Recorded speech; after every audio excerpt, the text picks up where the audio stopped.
Welcome to episode 72 of our Hobo To Hero series in Football Manager. Yeah. I just had a look at the schedule. Well, first of all, I have like 2.5 hours, so if I want to watch the VfB Stuttgart game today. But I thought I might play some Football Manager. 2.5 hours are either enough to do the match against KL Rovers and then the first leg of the Piala Malaysia quarterfinal against Armed Forces, or it might be enough to do KL Rovers and then some fiddling. Whatever. We'll see. That said, I was in the mood, so let's try to see what we get with this. So, I guess we have a look at the last match first. Last time we played against Kedah. As well as Kuala Lumpur, actually, yesterday in stream. The match against Kuala Lumpur, we conceded 2 free goals, I think. I was really annoyed by this. Because stats clearly showed that we were in superior, shape overall. There was a lost heading duel, I think, by Ankun. Zakaria doesn't tackle, and Kang Wei-chan just runs all the way through the middle. That's also a goalkeeper mistake, I would argue. And he didn't look great in the second time either.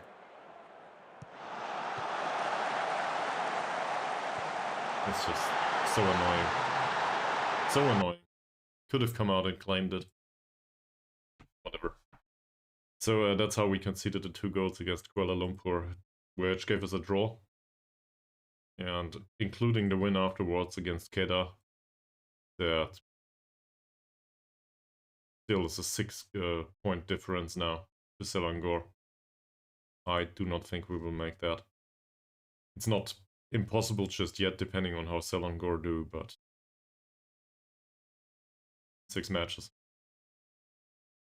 So I don't believe we will be crowned champions and go to the Asian Champions League this season. We still have the chance to perform well in the cup. Always an opportunity, but I'm not getting my hopes up just yet. That said, this is the best season the club has ever encountered, so I guess I should be happy. Alright, and just to have a look at the match against Kedah too. In the match against Kedah last time out, we absolutely dominated the pitch, more or less. The expected goals is not that high, actually. And in particular after the first half, that was highly concerning. But overall, it was a decent performance. They barely stood a chance.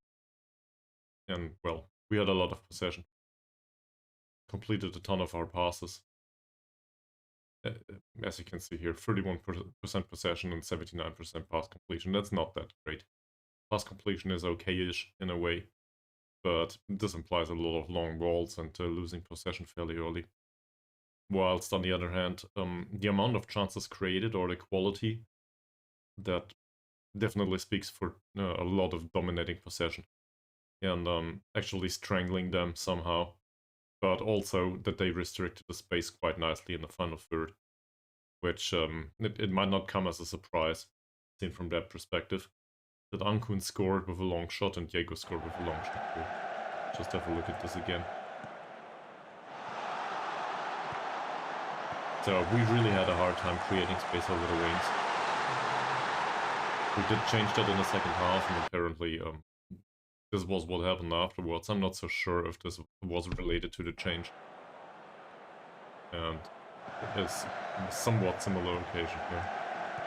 Baru's in the penalty area, he's closed down by 2 defenders. This is well misplaced, by the way, Mr. Fernandez. Doesn't matter. Baru picked a short pass and Diego puts it into the corner after that. That's a wonderful goal. So, the 2 midfielders actually contributed nicely here. And I'm really hoping that we can have a similar dominating performance against KL Rovers. That said, Christopher's hurt. It's just a bruised ankle, so there's a chance he'll be available, but Mazrin's suspended. He will not play today. So that's an issue. KL Rovers are second to last, I think. Yes, 15 points.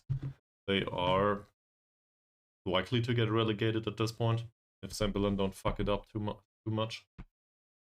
On the other hand, we just helped Kedah to be well within reach too. So I guess it would just be fair to help Kedah Rovers too with a defeat, so that everybody down there loses against us, or at least not more than a draw. That said, for us the season is more or less over. We can go all the way for victory now, but if we don't win all of the remaining matches, it's highly unlikely that we end up in the first spot, so whatever. Which means I do not need to care much about the lineup, do I? Maybe we should also have a talk about the goalkeeper, come to think of it.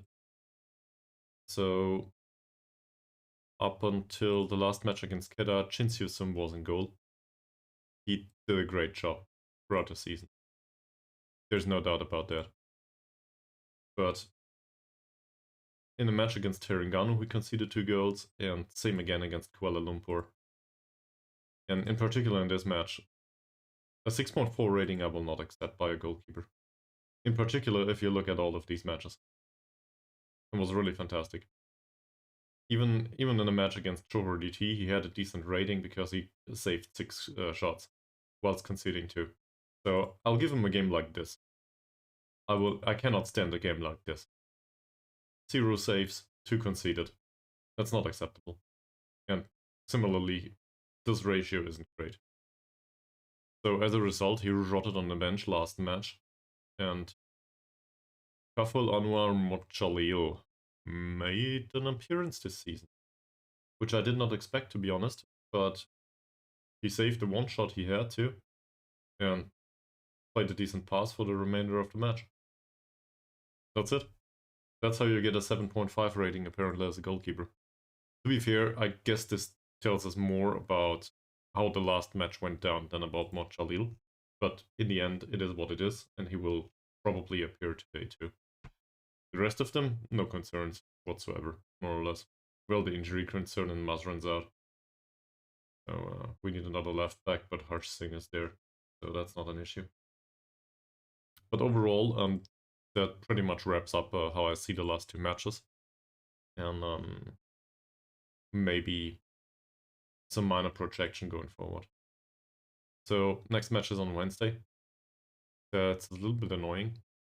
On the other hand, that's still a 4-day gap, so it's not too concerning.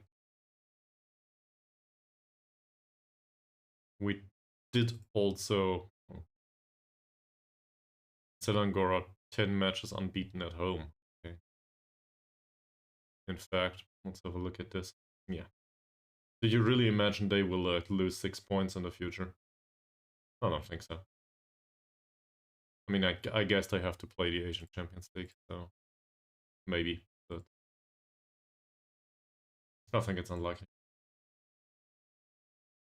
On the other hand, at the start of the season, everybody thought we were getting relegated. So, no. This is very much a decent season so far. No matter how it ends.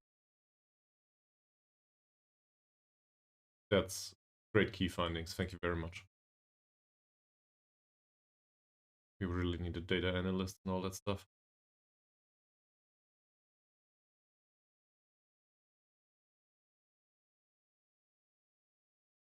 But I think it's the same as with everyone.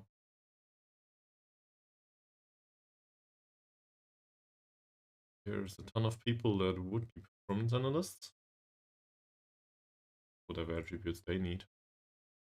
We do a little streaming because there's no interesting football to be played right now. Well, in real life. At least according to me. I mean, first Bundesliga plays and Stuttgart plays at 18:30, but there's a bit of time until then, right? What was I looking for? Performance analyst. Here we go. Apparently it's these 2 stats. Fine. So, if we sign a random person that can analyze data, good to know. If you want to watch this, feel free. Same as always. We can pay 50 euros a week. They don't want to work for us. And that's true for the rest of them too. So I don't know how to deal with this. Yeah. We could do some individual talks with the players, but I think it's fair to do that in the middle of the week, maybe on Monday. Well, it's not the middle of the week, but in the middle of the gap. So maybe on Monday, once their morale has slightly declined. And obviously this physical session needs to go away. I'm not sure what's going on there. Well, I guess I'm sure what's going on there. Our schedule was adapted and I didn't really bother. So that should go away. Also, we don't need practice penalties this week, do we? That's highly useless. So we'll do set pieces instead here. With shadow play I can live this. This is dangerous. So maybe do match tactics here. They do? Well, I shouldn't have streamed after all. So if it's by one goal, I guess the match ends 1-7 or something. I have a hard time believing that. Yeah. I have a hard time believing that they will make it.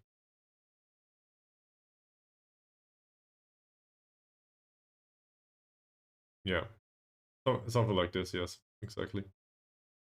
So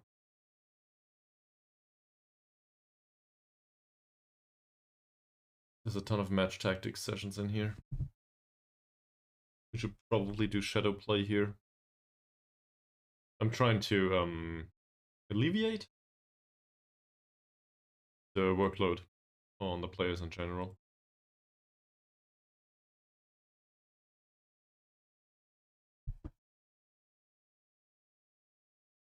I guess that's a little better. Then in this week there's nothing.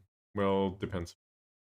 We might have a ton of stuff to do here if we make it in the cup against armed forces. That said, that's not clear yet, so forget about it. For now. And also, if Darmstadt win against Bayern Munich, I'm very happy. By the way, Mies, you missed yesterday's stream, so you want a wrap up or something?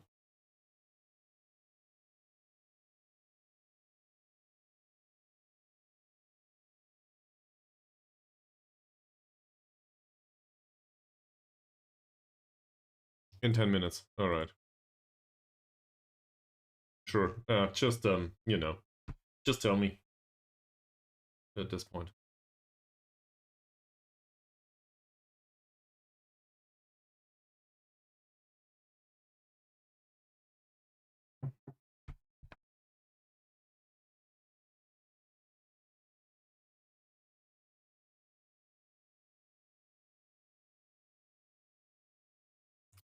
So,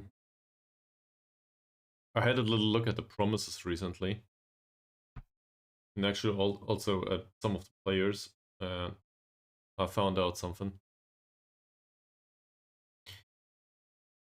Carlos da Costa Lima is very pleased to have been promised that person number 5's future at the club is secure.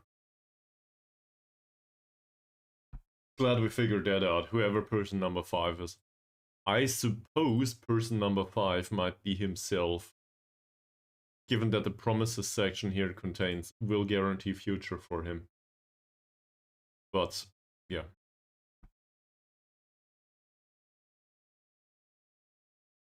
I just thought it was ridiculous, so I wanted to mention it here.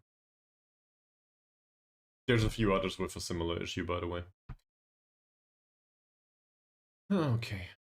So we rested Elbach somewhat recently.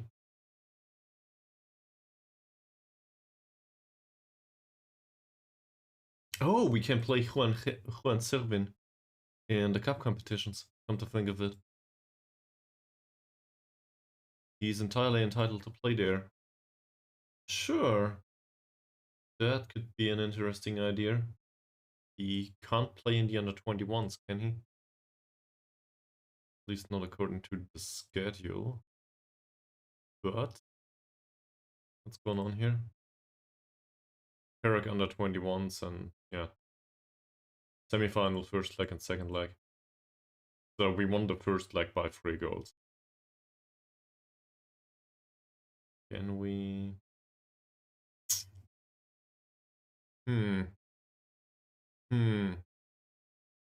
We could include an under 21s friendly here, so that Juan Servin can play there, just to be able to be somewhat sharp against armed force later on. And I suppose it's unlikely that other players need the sharpness if they play against Xing. So we arrange a friendly for the under 21s. Oh. With Kelantan, there's something arranged. Interesting. Definitely not.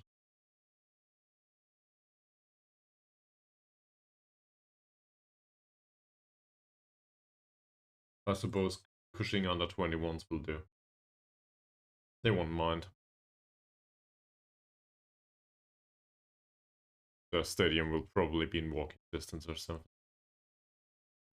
Well, at least in comparison to whatever the rest of Malaysia is.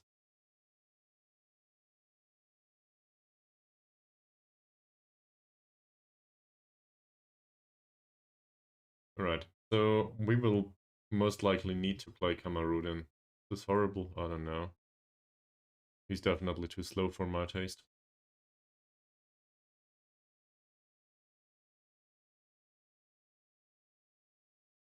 Could also play him.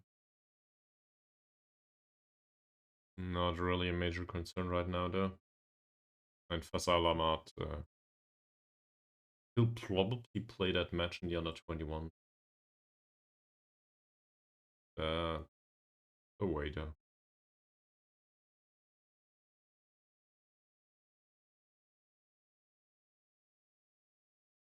So, can we get a win against Kuala Rovers? I ignored the scouting report again, didn't I? There it is. Have a look at this. So, I think in aggregate we can probably agree that they have a horrible squad and horrible performances. At least according to the overall strengths and weaknesses comparison. That said, they seem to accelerate fairly well. And he's a good striker. In fact, a good pusher, most likely. You know, knocks the ball past the opponent. He can't really dribble. He has low bravery and strength. I mean, I guess he can dribble, but the bravery and strength are very low, so tackling him hard might be an idea. If we want to risk a yellow card or two. Scored a lot recently, didn't he? It doesn't really show here. Didn't scout him.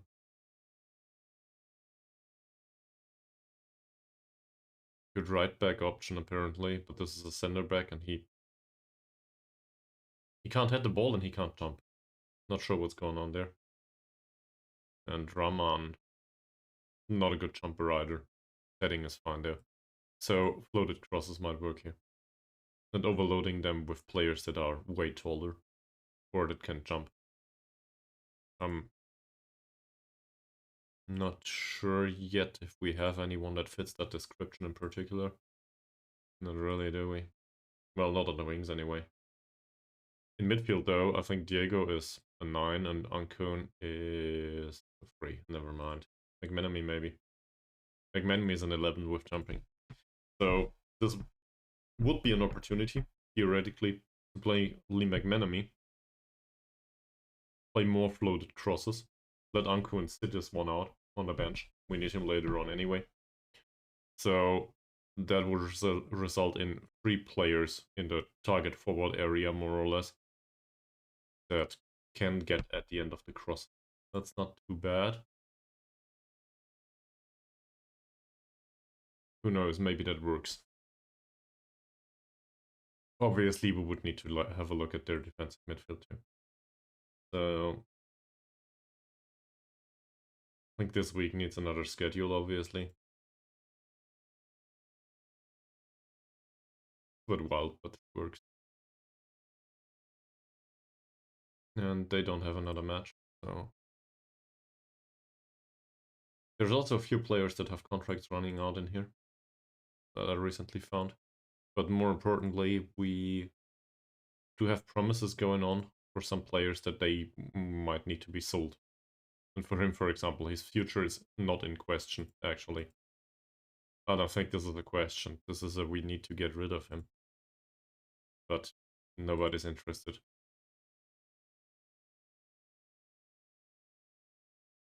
Same here. Ross. There's no doubt here. He's not good enough. Not as a central defender, I guess as a wide defender. I mean, we're not talking about this, are we? But I do not think anyone wants to sign him. So they will leave on a free, most likely. Van Lalpega Guit, on the other hand, will hopefully not leave on a free. But I suppose to argue that there's some development is also quite the overstatement. Recently, a little bit. But as the summary says here, there's not really development to be seen. Would I be... I guess I would be willing to part with him, just to earn some money. We have somebody else, and Van Lalpega Guit is very susceptible to injury. If we can sell him for any amount, this is not too bad. Him, we wanted to loan him out. He's under contract till 2028. I'm really hoping that we can get him to our feeder club, actually. And obviously we don't need much. Yeah, that's fine. I don't care about money here. I just want to get rid of. Play him. Mohd Hazazi Harsi. Interesting name. Also, I mean, I guess he has more chances. Play on the left. But I do not necessarily think that we need him. So same here. I would want to let him part with the club. And Modestio Soup, I will not try to pronounce this. I like the personality, fairly loyal. That's usually good. He's also level-headed, so that's not too bad. That's it. Is there any development here? I guess something. That's... I will stick to the description. It's something. But we'll offer him out and see what's going on. And we will probably do similar things with a bunch of players in here. Maybe just let some leave. At least 4 contracts run out at the end of the season. And for the rest of them, maybe somebody's coming to loan them. It's unlikely though. So the opposition report is really useless. I should probably have a look at that. Don't care about this. Give me a summary to inbox, please. What about the scouting again? Scouting. I didn't want to look at the scouting center. I wanted to look at this. So he scouts the next opposition, which is fine. And knowledge is fairly low these days. Malaysia, Sweden, and Indonesia. So Sweden and Indonesia is the manager, and well, Malaysia is the rest. I guess that's also the manager these days. Do I have full knowledge of Malaysia? It says extensive. Yeah. So, more or less.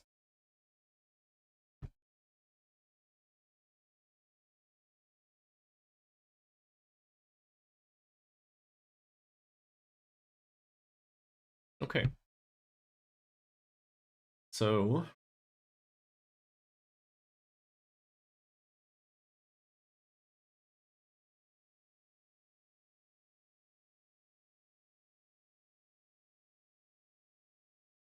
I will need to get rid of most of these players. So, yeah, wrap up of yesterday, now that you ask. Well, I'll just put in 2 spoilers here because I can't otherwise. So, we did have 2 matches. How can you see this? You can't at all. I would need to move this. Well, I'm just gonna stare off the screen for a second. At least from your perspective. So we played against Kuala Lumpur City FC. They scored 2 ridiculous goals against us.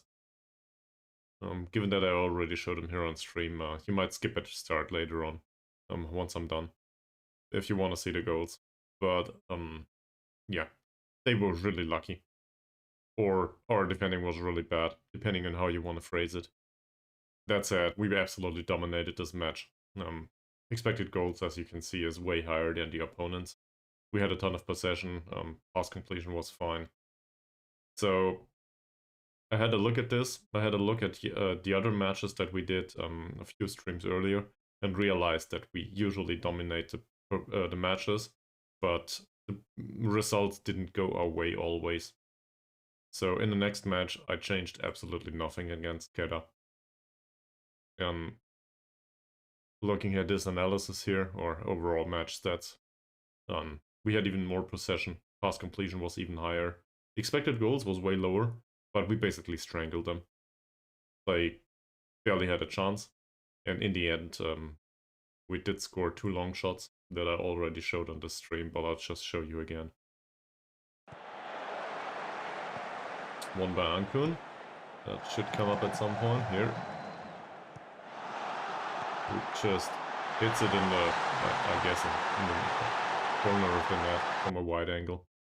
And then, damn it. And the other one was scored by Diego a few minutes later.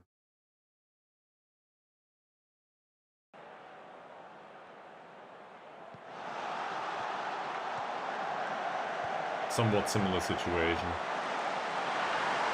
So, to be fair, we had a hard time creating through the middle. They shut that down fairly well. And this was around the time that we played a little wider. But, funnily enough, despite the wide play, we scored from the middle of the pitch. Twice. Also, Elbak obviously didn't score. Yeah, it's horrible. I don't know what to do. It's been a whole match already. Not sure. 6.8 rating anyway, so yeah. Actually, I did. I took him off in minute 79. That said, we took him off quite often throughout the season. So maybe that's not too bad. I want him to be able to recover after all. And the overall form doesn't really say there's a problem. There's also, I think that was yesterday. Give me a second. Yeah. So the agent of Elbak, Chuck Zell, came in. He was on 300 euros a week previously, and lower bonuses. But the agent came in and wanted a new contract for him. And I didn't want to make the player unhappy. So they were demanding something like 525 euros or something like this per week. Obviously, we can't afford that. The maximum we were able to offer was 375. So we ended up with 350. That said, I think this is getting into the way too expensive territory at this point. So we might need to part with him at some point. On the other hand, this is an appropriate amount of money for the performances. And as you can see, a bunch of money is also really performance-based. Appearance fees, goal bonuses, team of the year bonus, and, well, goal bonuses if he reaches the landmarks. He might just reach this one this season. Depends. But 20 goals, 2.5k again. Sure, that's a ton of money, and I'm not really sure if that's a good idea. But he's at 16 now. League goals. So let's see if he scores another 4 goals in the next 6 matches. Knowing him, he might do it next match. I don't know. The 25, though, is highly unlikely. The manager in game? I think less. I just thought you asked for my personal wage, and I was like, what? I think I earned less. Yeah, 300 euros a week. So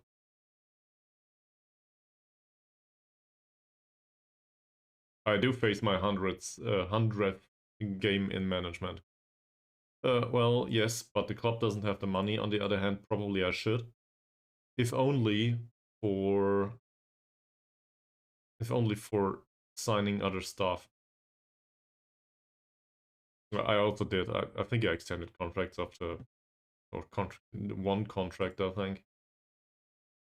Where is it? I think the fitness coach got extended, if I recall correctly. Or not.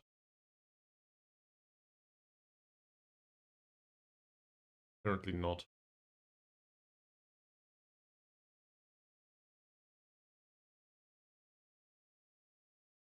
I'm also conflicted on the idea of extending the contract of Mohd Hazazi. On one hand, he's really cheap. On the other hand, he's just doing the under-19s management. And I doubt that this is interesting. Well, in general, yes. But the issue with the staff is really annoying. And I'm not sure if I want to move on. That makes sense.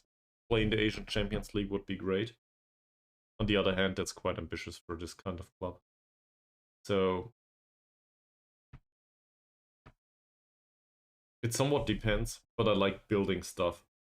And in a way it would be just like me to leave after the preliminary building has been done. The rest of it is easy. On the other hand, maybe I should see it through. And maybe it's not that easy after all. No, I didn't talk to the players. Well, shit. Okay, so I guess let's talk to them. So, that's an easy one. He didn't train that well, but we're quite happy with his last match. He didn't concede. Good goalkeeping. That's it. But Rul Hisham. No need to talk to any of these. I guess Mahazir is the next. 7.2 rating. Heading wasn't too impressive. Tackling was fine, 100%. Despite the yellow card, by the way. I don't know what's going on here. You can have 100% tackling ratio, but still a yellow card, so... He got that for kicking the ball away, or what? A handball? I don't know. We will never figure it out. Kamarudin didn't play, but he needs to next time. So, we praise his training, I guess. Not too bad. We praise his conduct. I don't think he has a bad conduct. Nah, that's fine.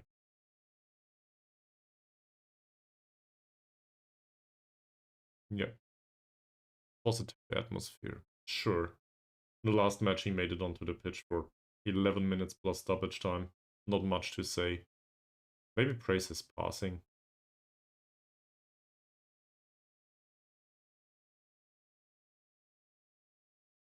I did watch a movie yesterday. Yesterday night, actually. Movie called Damsel. Was interesting. But I wouldn't say it's a good movie. But it's not horrible either. 4 key passes by Zakaria. Had an assist. No big issues here. Well, I rarely watch movies myself. I tend to stick to... Actually, I tend to stick to gaming these days. That's not really fair either. I like series more. Movies are too... That's weird. So movies are the long form content, but movies are short form content from the perspective of getting to know characters. And the problem is it's only 2 hours. I could watch 20 of something, or I don't know, 200. And if you come from the perspective of something like Critical Role, or I don't know, any TV series that ran for 10 or 20 seasons, any movie is just a waste of time from that perspective. So I rarely watch movies. On the other hand, sometimes it's just what you need, and I guess last night I needed one. McManamy, did he play at all last time? 11 minutes apparently. So we praise his passing, won't we? Sure. Also has good conduct, by the way. So, what do you think of my thought to play McManamy because he can jump and the opposition central defenders can't jump? That would make Elbog, Diego, and McManamy appropriate targets for jumping. And basically floated crosses. Sadly, we don't have wingers that know how to jump. Not at all. Even though Baru is 1.79 m. Really absurd.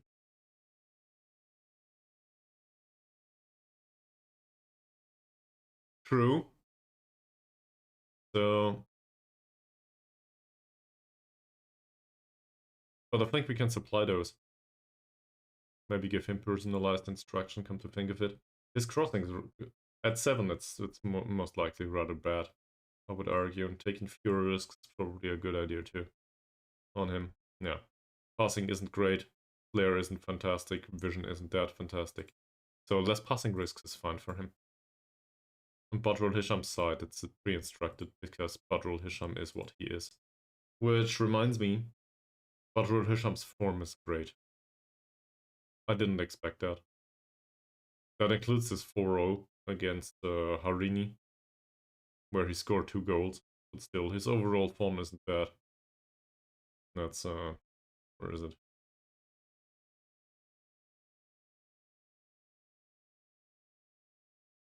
What?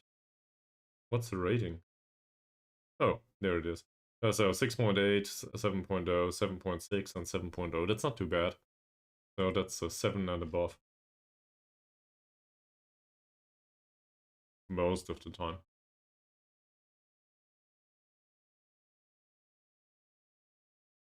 Says we should offer professional contracts to some of the youngsters. I do not agree. We should extend the loan for Kamarudin. Well, this is a recommendation I can get behind. And if only about the money. But I would want your opinion on that too. So he's on loan from Kedah. Kedah want unrealistic amounts of money for him. He is a professional personality and he's 17 years old. Overall performances this season, 6.8. That's not impressive, but it's not too bad either. Had an assist actually. I don't know. I don't suspect he will play as a standard player next season. Well, if Mazrin leaves, maybe. But as a bench player, he's totally fine. From my perspective. He's not fantastic though. On the other hand, having the bench option for €7 a week that is a positive influence on the rest of the squad, I don't see much of an issue there. So the recommendation to extend this loan makes sense to me. So we'll try this.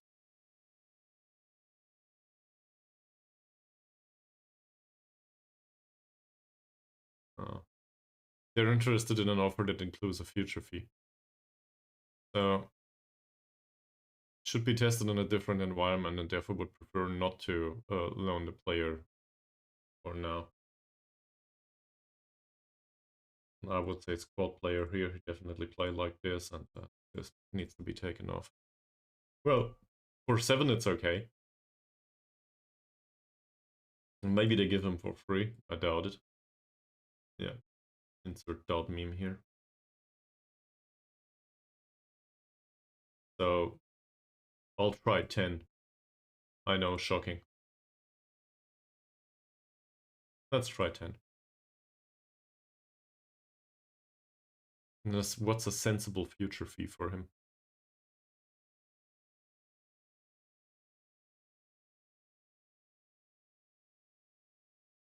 He's not interested in a permanent deal. Well,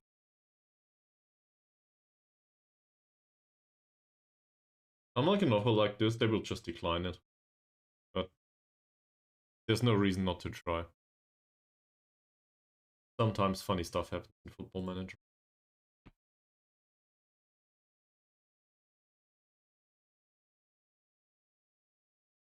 Well, we're doing this because we can't afford another player.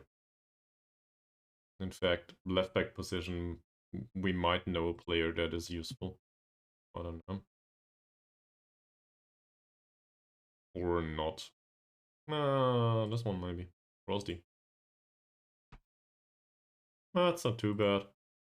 He only earns 70 right now, but he's bound by contract till 2027. So, not sure. I actually didn't have a look at these two either. Who are you? Cameron Lewis Brown.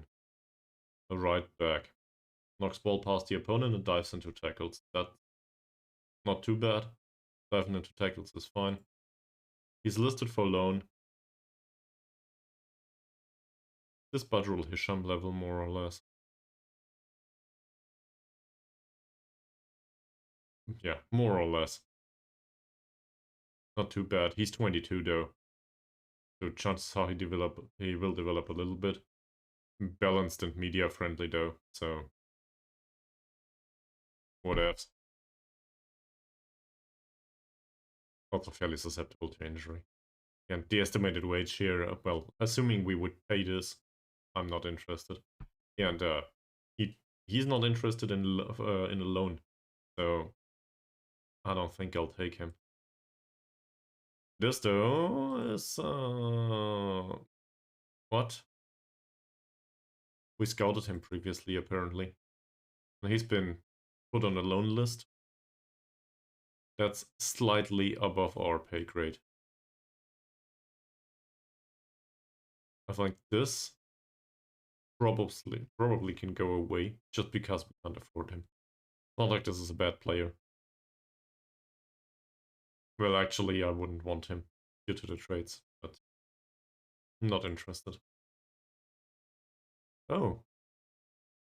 So, opposition instructions and maybe have a look at their tactics. They play a 4-4-2, don't they? Tactics says 4-4-2. Professional club. And he likes to control possession in a 4-4-2 or a 4-3-3 wide. Okay. So let's have a look at this.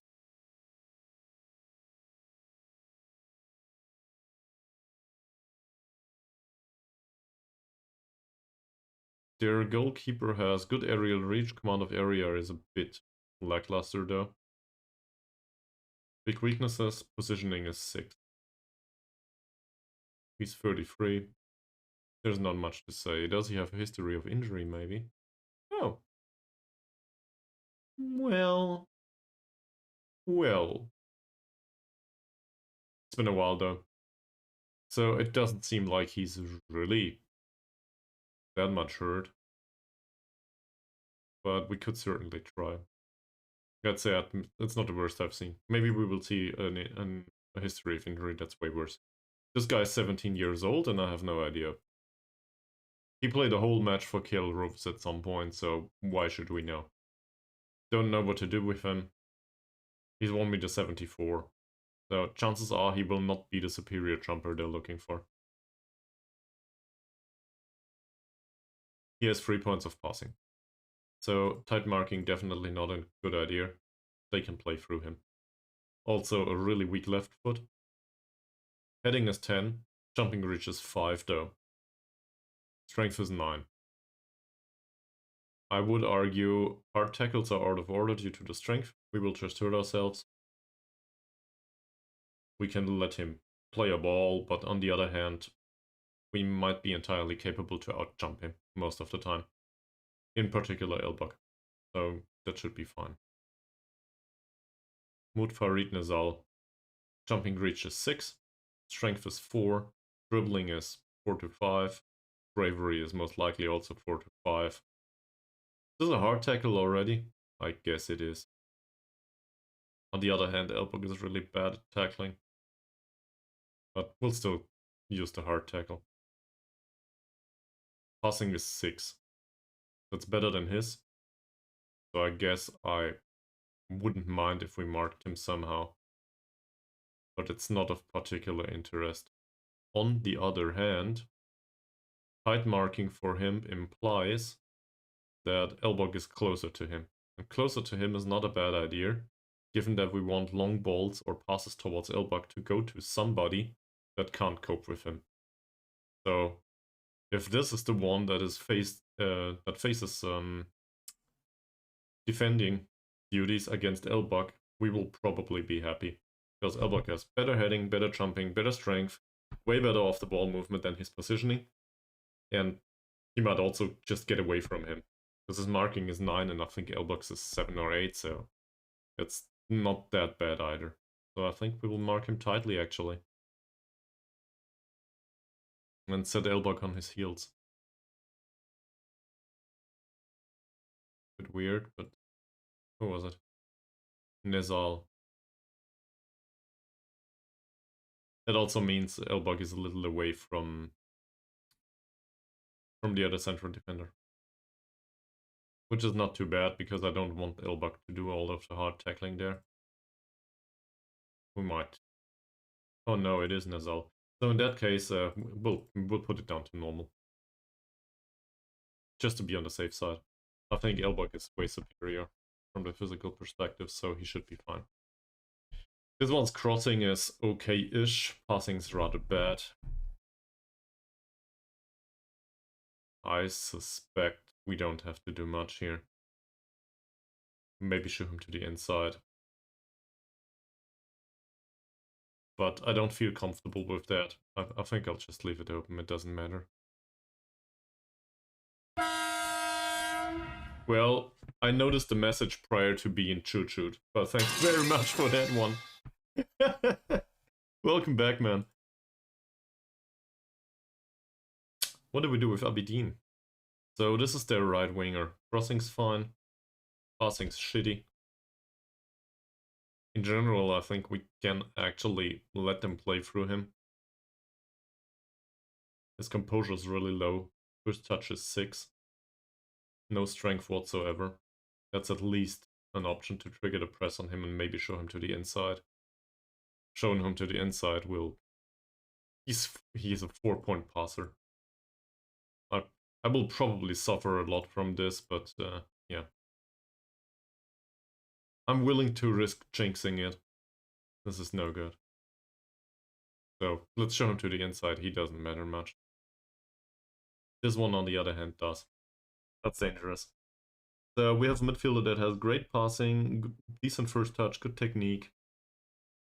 That's all fine. Off the ball movement is good too. So tight marking, not really an option. Just because he will move away from his marker and we will lose him. Yep, I think so. Well, are we talking about Abidine or Davavi? Because Abidine's a dribbling 6, bravery 2, strength 1. I guess at least normal tackles, yes. But hard tackles, I'm not so sure. This one, on the other hand, in aggregate, he's way lower from the perspective of tackling. So he's the one to be fouled off the pitch, I think. Because I guess this is dribbling 2, bravery 2, and strength 2. It's as low as it gets. So even though weakest players will have a good time tackling him, in his case, I'd rather instruct the players that are over there, that would be Kamarudin, to tackle harder. Kamarudin's tackling's 10.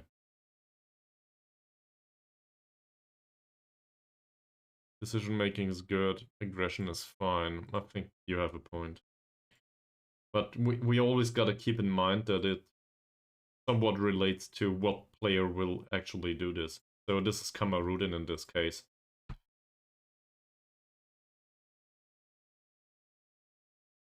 And I have my doubts because the dribbling is 6 points. 6 points is not that low. It is low, but it's not absurdly low. So in comparison to him, I think it's a better idea not to tackle him that hard. But let's have a look at the rest. It depends a little bit. He's an aggregate, also susceptible to hard tackles, I would argue. Probably we could mark him out of the match. Off the ball movement 6 to 8. So, side marking. Guess hard tackles. I would want to go with normal here, and the same with the right midfielder. I'm not so sure. Maybe hard is too much. Yeah, I know. I know Chironolid. But, well, this one. I know. So, but the 6 points of dribbling basically say there's a chance that he will draw, well, he will gain a foul or two. Well, I don't know, a set piece.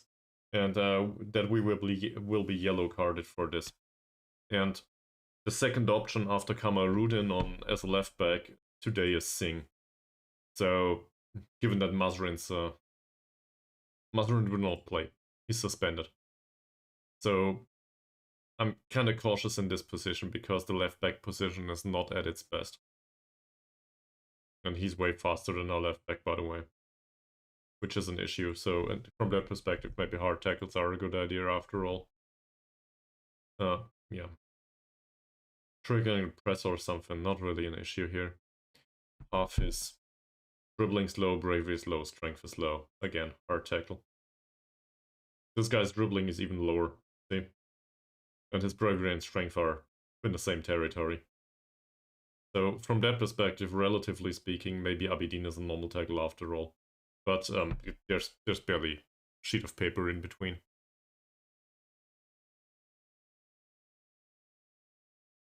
True. So,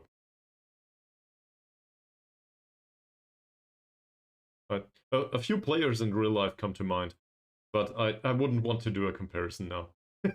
So, he can run, but he's dumb and undetermined. Okay. So we'll still go with hard tackles here. Marking him tightly, probably not a good idea. Closing him down all the time. Composure's okay and first touch is fine, so I don't think so. Showing him to the weaker foot, maybe. But his passing isn't that bad after all. Same as his crossing, so I doubt that it will make much of a difference in the case of Hafiz. This is the better one of their right players, I would argue. Not sure how to deal with it. That said, Badrul Hisham's available, so hopefully we'll be fine. The striker knocks the ball past the opponent despite having good dribbling. He is really weak, but tackling him hard for that will just draw fouls. Off the ball movement's fine. I think that's a case of we shut down supply and hopefully it doesn't come to it, basically. He definitely can't jump, that's for sure. And Rahman, similarly, at least he knows how to jump a little bit, and the strength is okay-ish. Really low bravery though. Dribbling's 8 on the other hand, so I'm conflicted on the whole affair. Off the ball movement's 4. So we could try to mark him out of the match. In fact, I don't think that's a bad idea. Rahman would be faced with Fakrullah though, so that's similar strength, slightly more jumping reach. I'm not so sure. So I'd rather not do anything about this. Both of them are right-footed. Not that impressive. Any other ideas? Floated crosses we said, didn't we? Have a look at this again, just to make sure. He's a shitty jumper. He's not much better. The right back we have no idea, but he's 1m74, so it's unlikely that he will have 12 points of jumping reach or something. This one can jump, Uzi, but he's out on the wing. So I do not suspect him to be in the middle of the pitch all the time. And then we have the central midfielders, given that we are trying to push our own central midfielders in the penalty area. And both of these have a really lackluster jumping reach. The floated crosses are totally fine. Baru knows how to cross, that's why we do it. Christopher somewhat does. Kamarudin doesn't, we instructed him not to do it, and Badrul Hisham does. That's why he's instructed to cross more. So we submit this. This is away from home against opponents that are way inferior. So We will not try to encourage, we will try to demand more.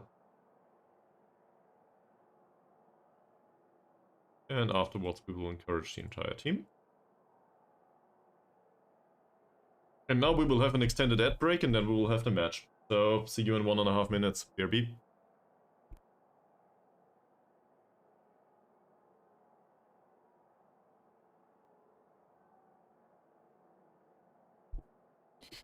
Welcome, welcome, welcome to our match against KL Rovers. So today, hopefully this match will prove to be meme-worthy. Otherwise I will be disappointed. There's, for me, no surprises, but maybe to the supporters there's a surprise that Mohd Jalil is still in goal.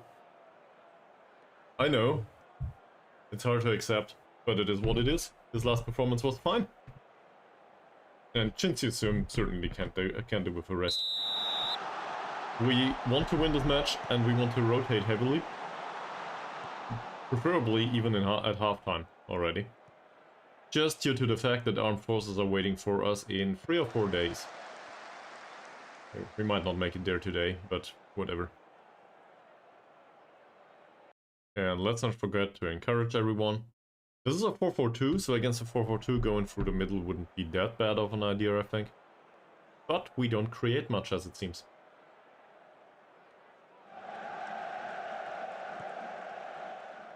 Or do we?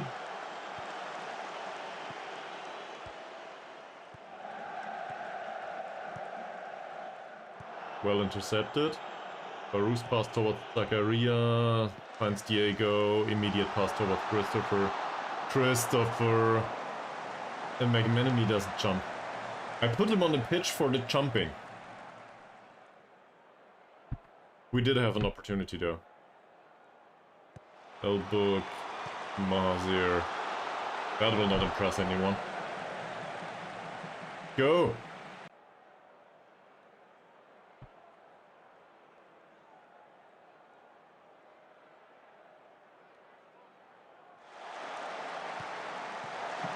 Baru with a floated cross that goes nowhere.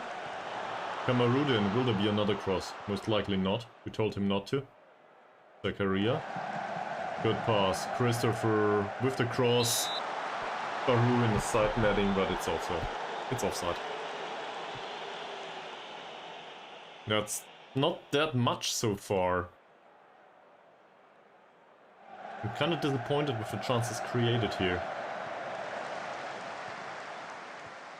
Elbug gets the ball. Kamarudin finds McManamy. Elbug on his way back into position. McManamy loses the ball.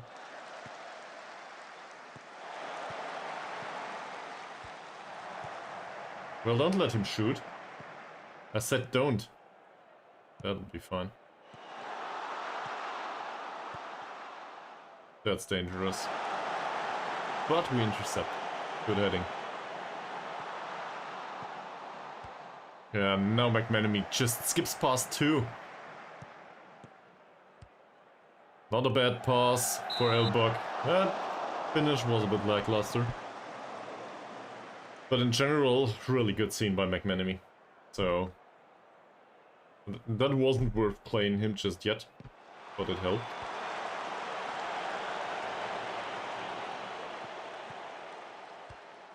I was really hoping he would score today. I will demand more. We'll see. Apparently nobody cares.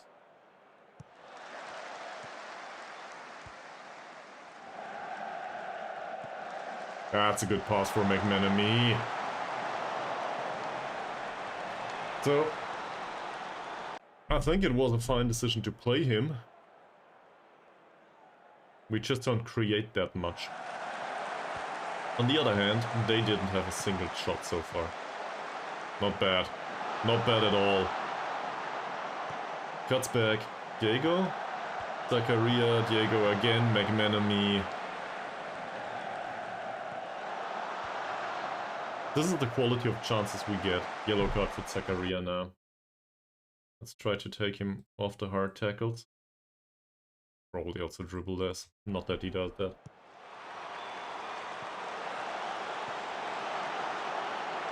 No issues so far. Mohd Hazazi will be happy. He now knows how the ball feels. There was a shot.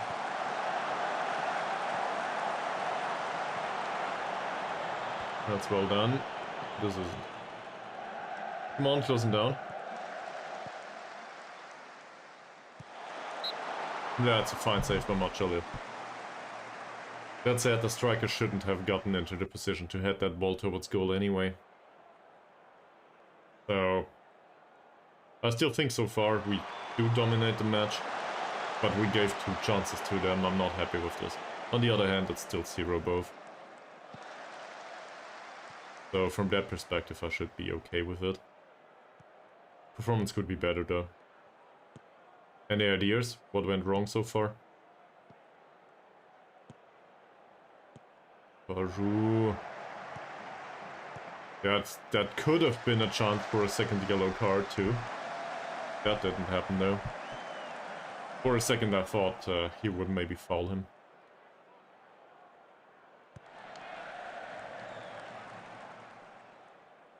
Badrul Hisham picks up this ball. That's an easy pass, isn't it? Yes, it is. If only Baru knew how to run with the ball. Nice floated cross. Christopher over the goal. I didn't expect Christopher to be at the end of it. So let's encourage him again.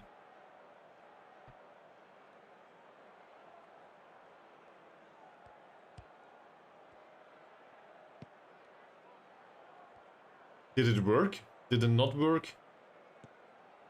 Whatever we figured out.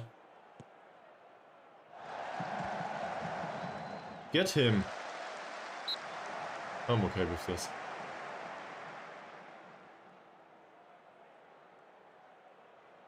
There's not a big doubt about the individual performances so far. Maybe Zacharias. Well, this is a really shitty corner. Do something! Go! Go! Go! Okay, thank you. So it's... Oh? I don't know, how do you phrase it?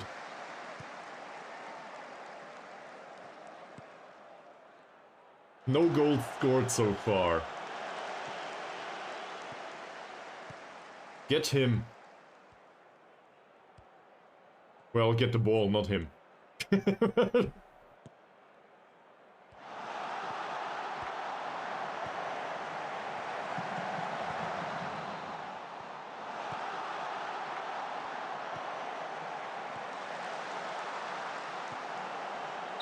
And we give away another corner.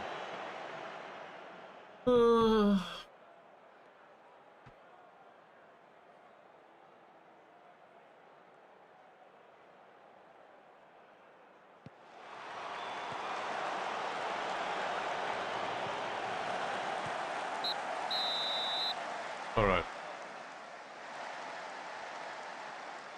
So what do I do with this? We got a decent performance. It's 0-0. Yeah. Okay, thank you.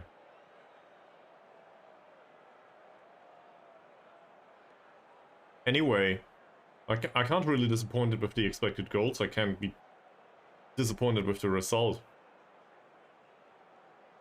So, what do I do now?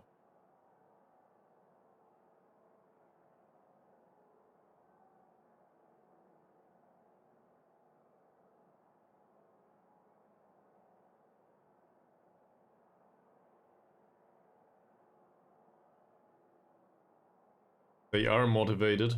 He's confident too. I think we'll just encourage them. Tell them not to lose faith. Hopefully they don't. That seemed to motivate a few of them.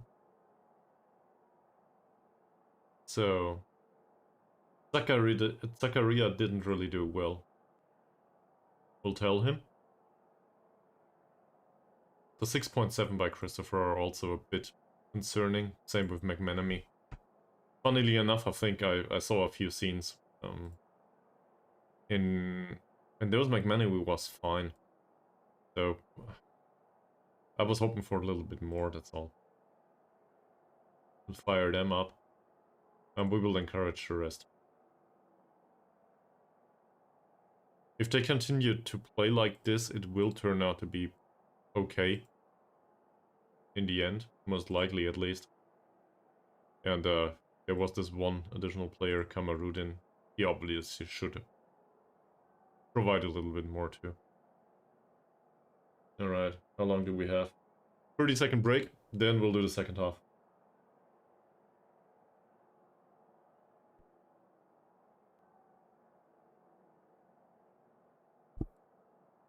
Back for the second half. Let's see if we can get a result. Oh, they made substitutions. So we will have a look at those first. Sorry to interrupt immediately. Who's this? Did I take off the one that can pass a ball? They took off the only reasonable passer on the pitch. So I guess he's an 8 in terms of passing. Definitely a case for hard tackles though. Can we mark him out of the game? Most likely.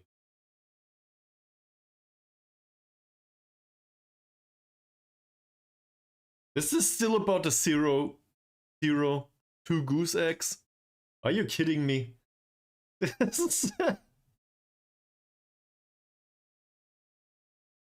don't know what to do with this.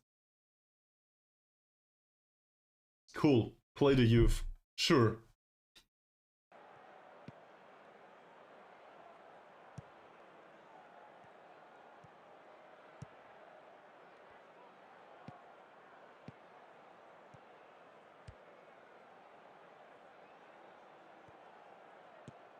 I really feel like we should press a little bit higher and a little bit more. But on the other hand, Sealant has a new video. What's a new video? I don't follow Sealant that closely. I know, confusingly, I might not appreciate all the low-grade football shenanigans stuff. You watch big streamers this time. Okay, great. So...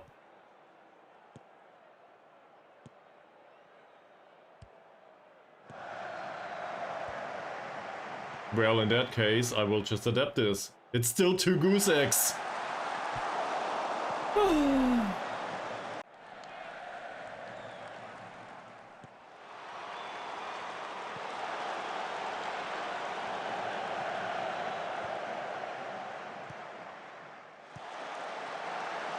Well intercepted by Mahazir, and that ball...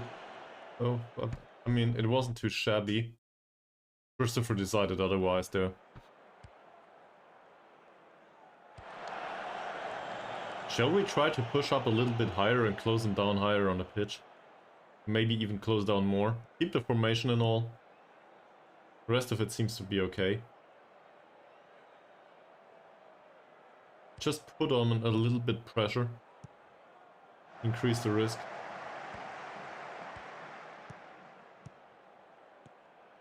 Freedom from 4-4-4. Probably Dragon Egg versus Dragon Egg. Dragon Egg both. No, I don't know. It might not be an egg after all, because a 4 is not shaped in a round way. It doesn't have a round shape.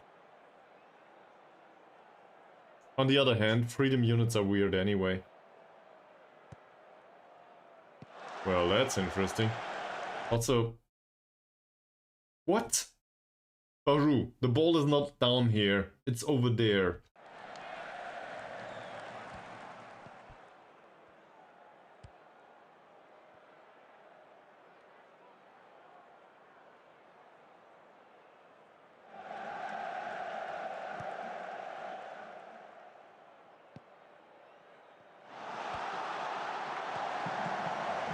Well, McManamy, I guess that's a shot. Counts as a chance. We didn't have one in the second half so far. Let's see what this is. Okay. Kamarudin, back to Zakaria. McManamy's wide open. Diego, not too bad. Kamarudin again. Patient passing. McManamy, Baru's available, yes. Little bit on the inside. Now goes out on the wing. Loaded cross. Christopher's header goes somewhere. Badrul Hisham wins the second ball. Baru! That's not enough. I've had enough of this there. They also subbed somebody else. He's the one that can't dribble. That's their best striker, by the way, performance-wise. So we will actually call him off the pitch, if we can. Tight marking won't help. Off the ball movement's good. Closing down. First touch is fine. Composure's great. So not doing that either. But well, it is still freedom units and stuff, though. There might be a slight hint of irony in everything related to freedom in America. Anyway, we'll do a high press, push the defensive line a little bit higher, and trigger the press more often. How's Familiarity doing? They have no idea how to trigger the press. Gotta be kidding me. Why? We practiced this in the other formation. What's the issue? What?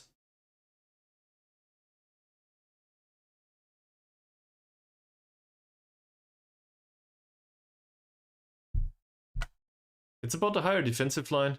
Are you kidding me? We do a higher defensive line. Oh, in the mid block. Okay. So it's about the mid block in the other formation. I see. So I guess we do a higher defensive line, but we can trigger the press more often. That doesn't come at the detriment of familiarity, but it still might increase the amount of pressure on the opponent. At least in midfield. So we'll do that. Let's see if we can push them a little bit more into their own half.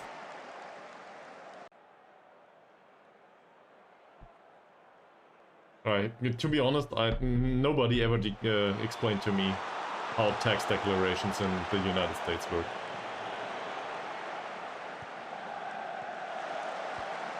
It's hard enough to figure it out in Germany.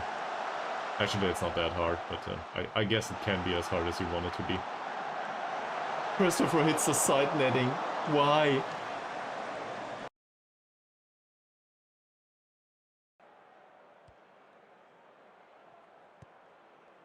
Don't lose the ball, Elbach. Yes. Yes. This all is okay. Come on, Baru. Just go past him. He's on a yellow, isn't he? Yes, he's on a yellow.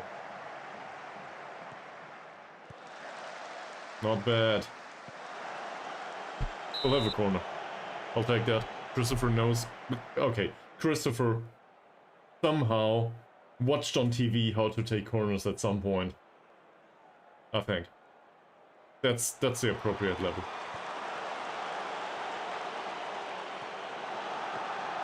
Is offside? Nope.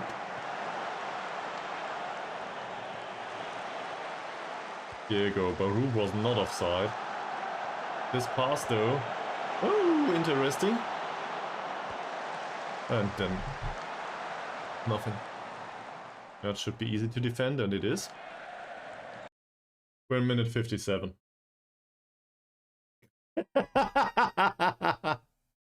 So much for a Darmstadt win. Well, you can hope, right?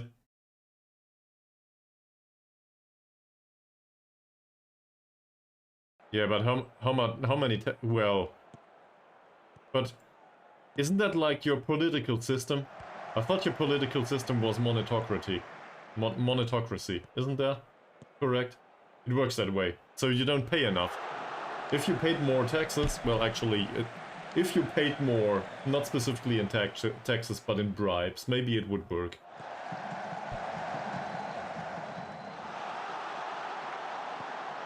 Luckily, I'm not an American citizen. The government probably wouldn't approve.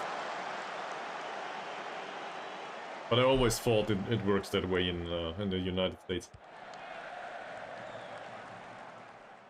It's different in Germany. Our corruption is called bureaucracy.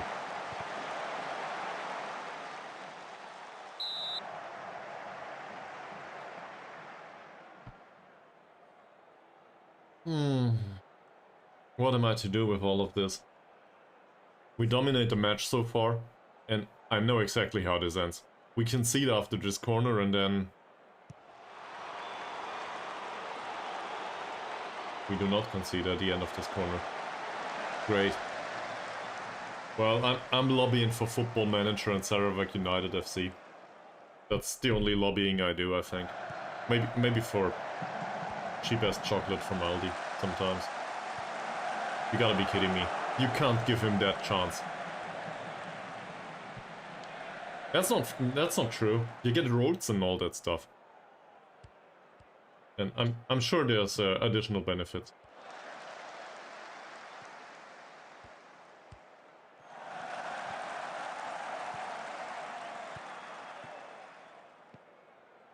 Put it out on the left wing. Yes, finally. Thank you very much.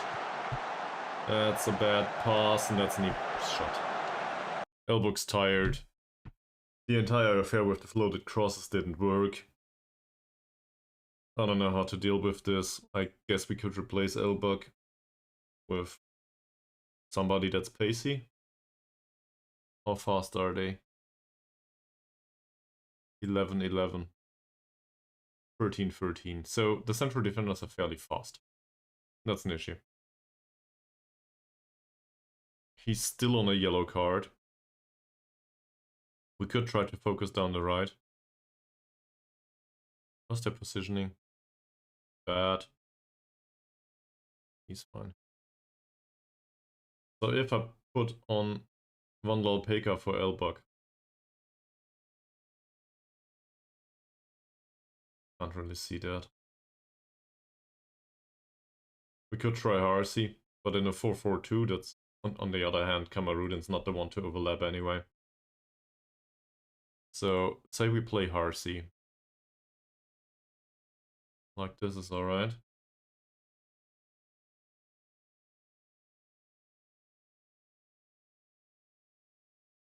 Okay, so everything is set up just to screw you, right? This is what you're telling me. Shall we play Ankun for Zakaria or for McManamy?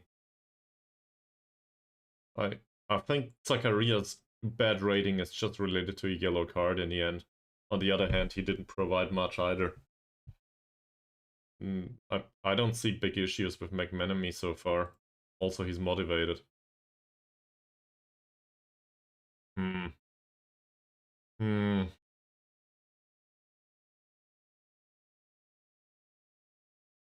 Hold on, substitute is not enough. We'll bring Ankun.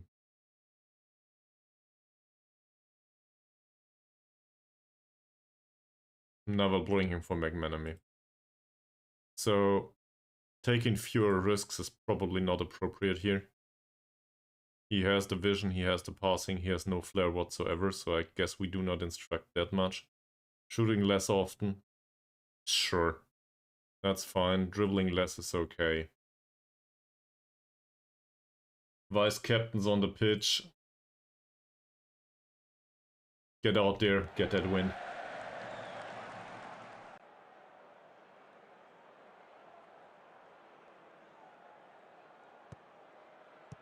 Well, 20-something minutes to go. And Ankun immediately shows why he was on the bench. Great.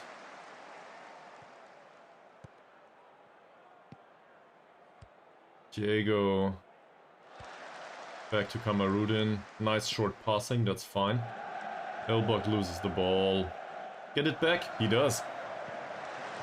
That's a good idea, yes. That's a good idea. Diego can do striker. That's true. Wolfsburg.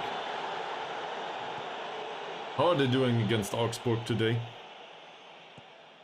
I mean, I knew that Kovac was pretty much done in Wolfsburg. I think they wanted to fire him at the end of the season, but how's it going against Augsburg? Okay. Well, I expected Augsburg to win. They do play against Augsburg today, right? 1-3. Well, not that bad. Considering the budget, though, this is horrible. I guess he got the player and not the ball. This is alright. Interesting choice of a pass by Zakaria. That was somewhat dangerous. Alright. We'll do it. Dear Diego, do you still remember how to play as a striker? Because you need to. We'll bring on Ahmad. Ahmad can play a decent pass. Turbo target forward. He can take more passing risks, and the rest of it, he's horrible. He's horrible at it. That's it. So, we'll play him like this. Yeah, definitely. But he knows how to play the killer ball, so maybe that's all we need. Diego will not mark anyone anymore. I think we'll take that off. He can definitely dribble less. He could do more passing risks, actually, but... Get it. That one goal. It's all we need. They will be highly confused. Diego as a striker. I'm not sure if he remembers how to do this. Oh, well, apparently Ankun does.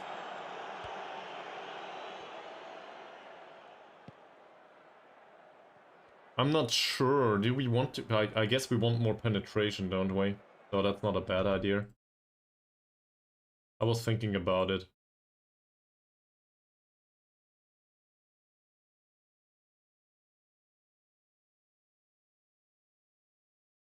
So we'll try to have a little bit more penetration from midfield either way. It doesn't really depend on Ahmad and or Ankun. Both can do this. Even though Ankun's flair is fairly low, I think.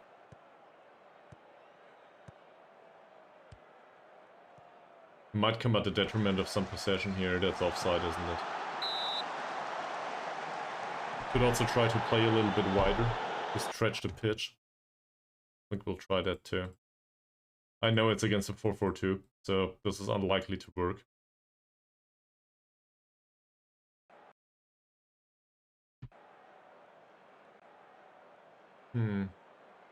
Baru gets a yellow card. We still have 2 subs to do.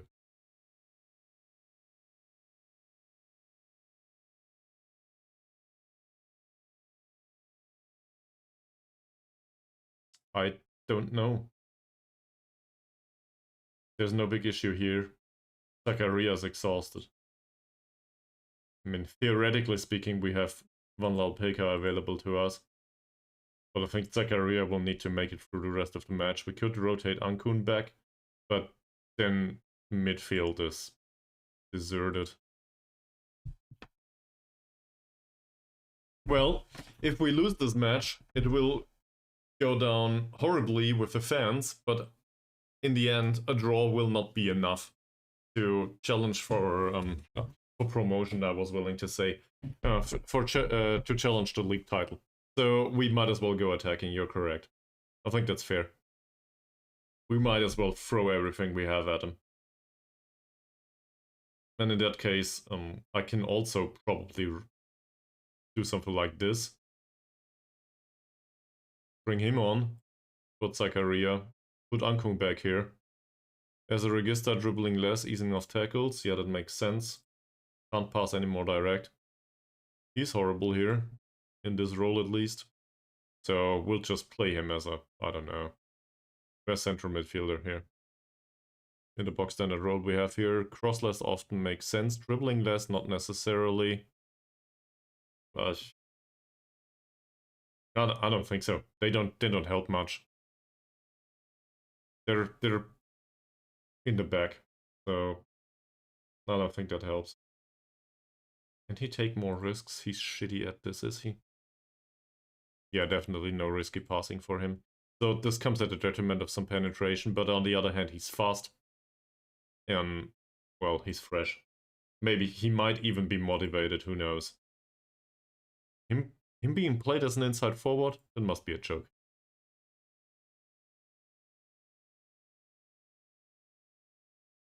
Winger's not much better, is it? That must be the idea of a genius. Playing him as an inside forward. Okay.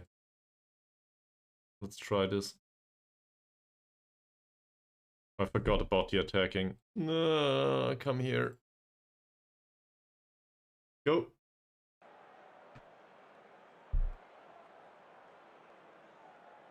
We'll encourage them all, and if we lose this, I blame it on Jaron Nollett.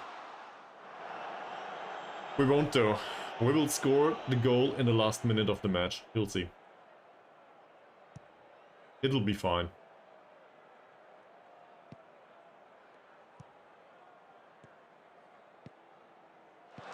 Or not. Well intercepted by Harsi. Dragged back a little bit. Harsi finds Ahmad. Ahmad... This is a dribble. It's a dribble. I explicitly told him not to dribble. That's decent. That's a foul. Good. Badrul Hisham. Yes. Yes. Genius move.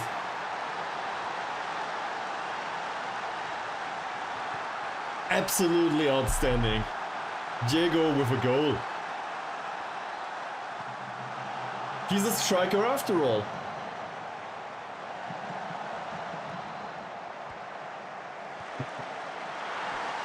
Really great. So now we keep it like this. Because obviously one goal will not be enough. I don't know.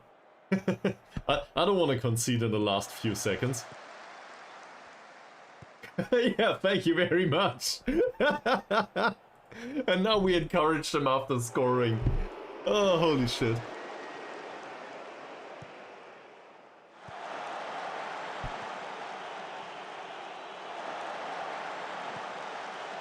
That should be offside. Mohd Jalil with barely a mistake today. It says 6.8. Don't you dare kicking it long. Yes, exactly. This is what we want. Just play the short pass. That's not the easy short pass. I'm not sure what's going on there. They seem to press a little bit more, don't they? RC, decent. Diego. Ankun with a good pass towards Diego. Back to Ankun. RC. RC doesn't care. Just goes through the middle of the pitch. Makes it 2. That should settle the affair. Alright. We should have done that from the start. Yep. You are entirely correct. I'll do it immediately, right after the replay, I guess. That was a good one. Also well deserved by Harsi. He trained well for the last 2 weeks and he didn't play last time. Let's go cautious. I guess we can waste time fairly frequently at this point. This all is fine. Attacking width can go back to narrow because why would we go wide? We might come at the detriment of defensive performance. And this all can go back to standard too. Well, not always. Sometimes it's also strangle the opponent that much that, well, not strangle. How do I put this? Restrict the opponent that much that there's not much space left. Sometimes being less defensive actually creates space in the opponent's half. But in general, obviously, yes, that's what you try to do.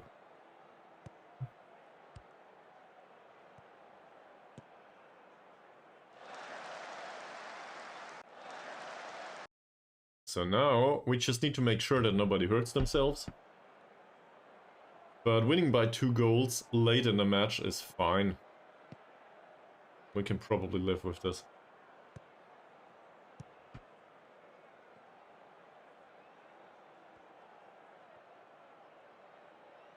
Yes, sir. That's dangerous. Well then, 4 minutes.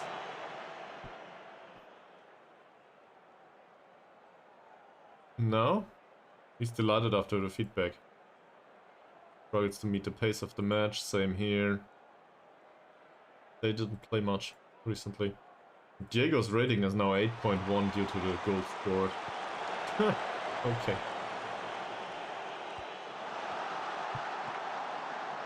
I always forget about Diego as a striker.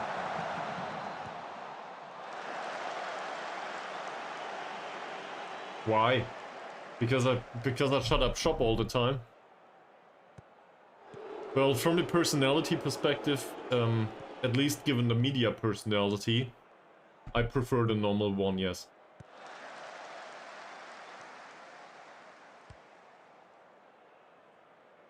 I do not think I'm that special. From the footballing mentality perspective, I guess it depends. But if you've seen, that's probably Mises' expertise though. If you've seen Klopp's season in Dortmund back when I think it was close to when Klopp resigned. Well, he didn't. He ended his season in Dortmund, but the last season was fairly bad. And he revamped the mentality of Dortmund's squad throughout that season, if I recall correctly. There was a statement made at some point, back when they were, I don't know, not rock bottom of the league, but fairly low. He basically said, well, we are in a position in the league that implies that we can't play football, so we will play a tactic that's to an according standard, in a way. So they played long ball, shitty football, and it worked. You know, putting an emphasis on defense and scoring on the counter. And an argument can be made that Klopp's ideal football is not the only kind of football he knows. So, from that perspective, I would rather prefer to be like Klopp. On the other hand, I would definitely not make ads for Deutsche Vermögensberatung. They are a shitty... That's not even a company. A shitty Ponzi scheme. Great! Well done. Everybody's happy.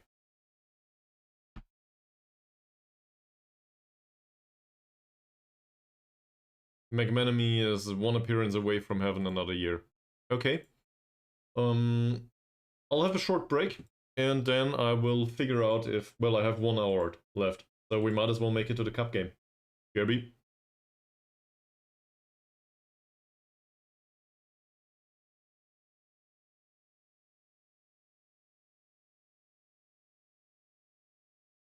Excuse me? Running up from people behind and poking them in the eyes? Is this something that happened? What happened? I don't like to poke in the eyes. Eyes are... I don't want to do that. This seems unlike me. Why would I poke anyone in a scene? I need to wash my hands afterwards. I don't want to poke people in the eyes. That's unsanitary, I guess.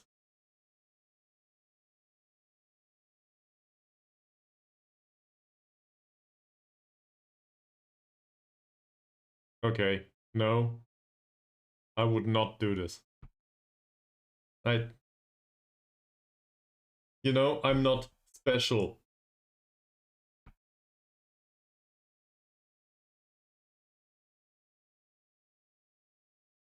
Well, the good part is Mohd Jalil yet again. He managed to get another 7.5 rating for what? He was at 6.8 at the end of the match. I guess they increased it. Perfect passing, 3 saves, no issues. Obviously he's in perfect morale for some reason. Sure. Oh. Here, have a heart.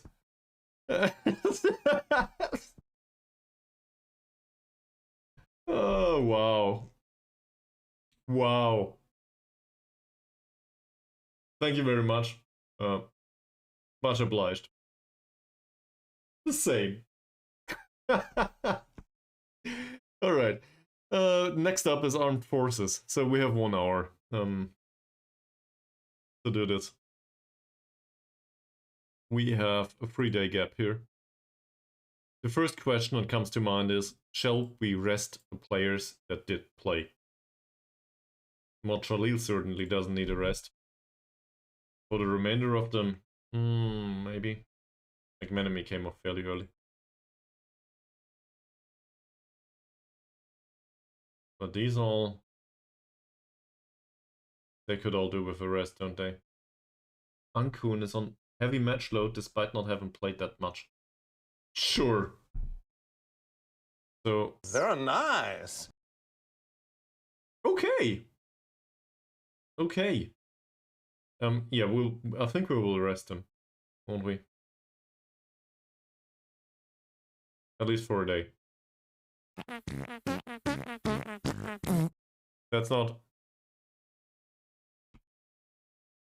that smells weird. Take that away here. Go away. I'm not to be bumped with some sort of butt.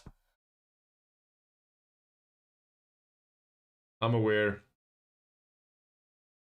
Mourinho definitely has special needs, that's for sure. To be honest, I barely follow Mourinho. I don't want to watch or listen to these kinds of people.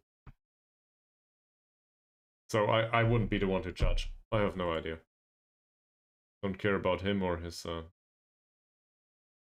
he doesn't like to train his bravery and heading. Fine, then don't do it. Don't annoy me.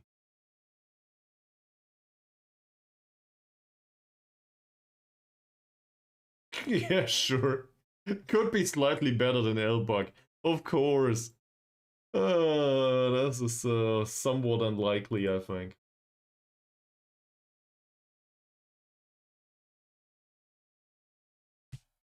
So, if we substitute a foreign player, we might actually bring Juan Servin with us.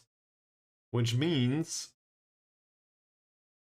Van Lalpeka or Carlos da Costa Lima will need to go.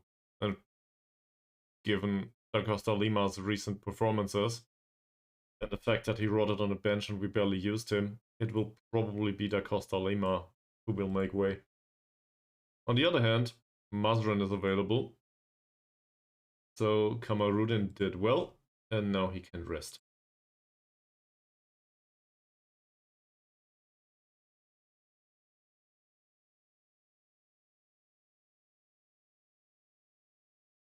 Eager bumbling little llama OS frog. Wow. I will watch that clip later. Hopefully it's not my declaration of love.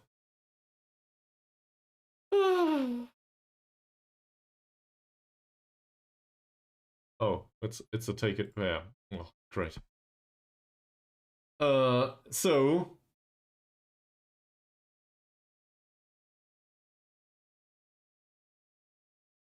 especially if it includes a sensible future fee. They just declined it, didn't they? They simply flat out declined it. So we will offer 1.2k for him later on, and we pay 20% of our of his wages. I think that's totally reasonable. There you go. Armed Forces. Of course, we don't have a full report. That's... in theory, over 2 legs, that's not too bad. We could have gotten a way worse draw. Where's the first leg? It's away. It's a quarterfinal. Make it right!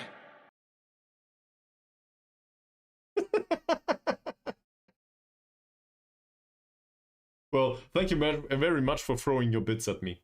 I'm much obliged. No. I'm much obliged. Did I do that? Yeah, you did. You did.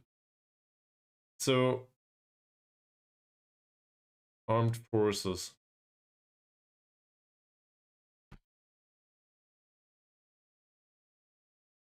This guy's dangerous because he can dribble and he can shoot. That's about it. How's the defensive setup here? Heading's low. He knocks the ball past the opponent and, well, he can run with the ball. So I guess that makes sense, but still, for a defender, not a good trait to possess. They both can jump though. And he can even pass a ball. I don't like it. That's not that impressive, is it? Yeah, well, but if Zealand ever does a video with the streamers with the most nonsense, I will probably not be in there either. Which is big. Shane Thomas Baru has picked up an automatic one-match ban after collecting 6 yellow cards. 6? What are you doing, man?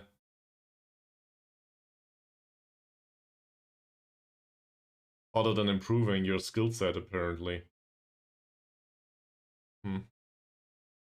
Well, barely. Zakaria reaches his yellow card limit too. Which one?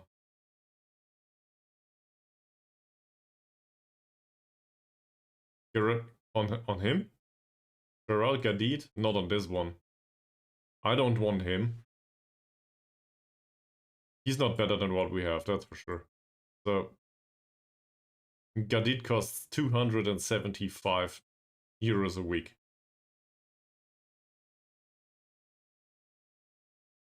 Why would I do that? To unsettle him?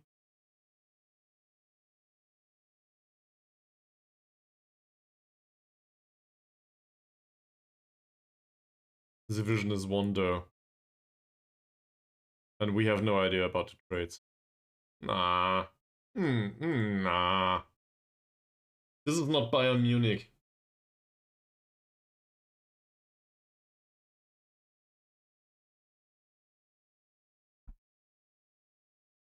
Little bit.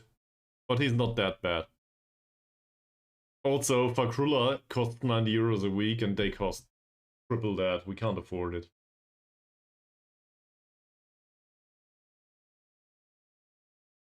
Ah, they have a game in hand. They still have a game in hand. Okay. Pahang though. Pahang had a draw against Terengganu, so that's good. Johor won though. Great. Saving dialogue. Where the hell's my chop?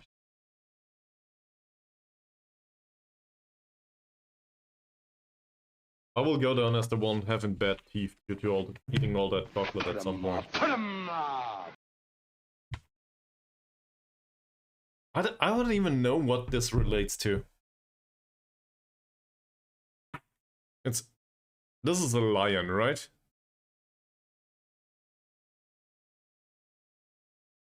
I need to be educated on all of these.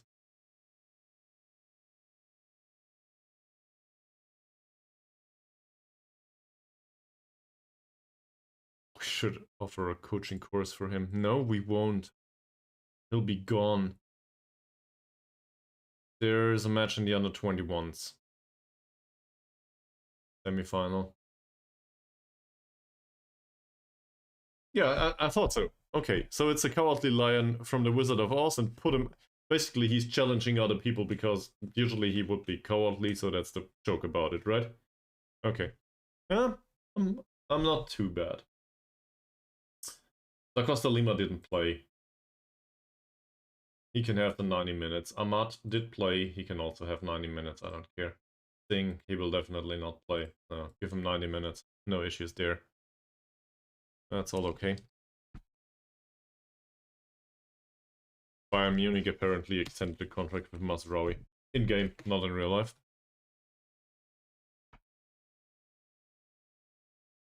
So, are we expected to win this?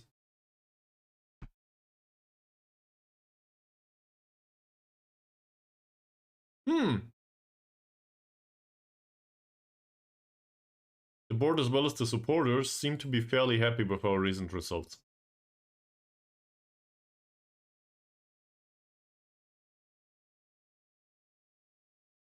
I think that's not as good as it gets, but in this one, against armed forces, why would I?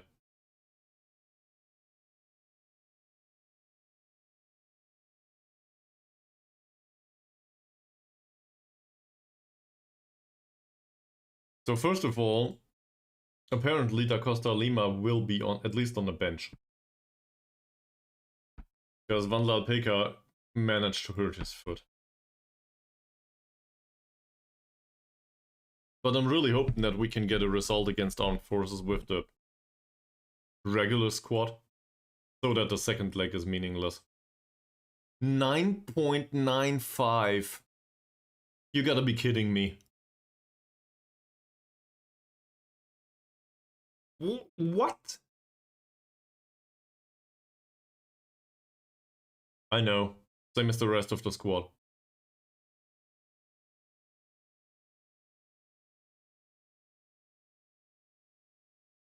Then again,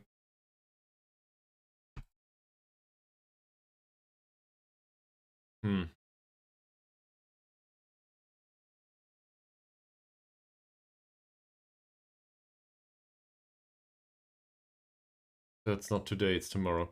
So let's say we play him for 45 minutes only. That makes more sense, right?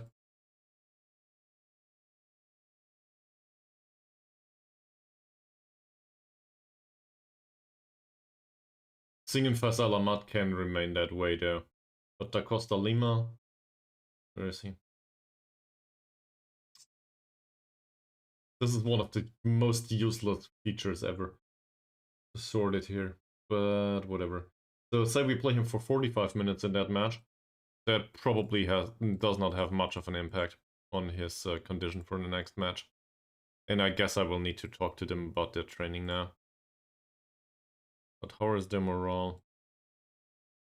There's nothing to be said here. Other than being happy. Well, being happy is not saying something. So I'll just accept this.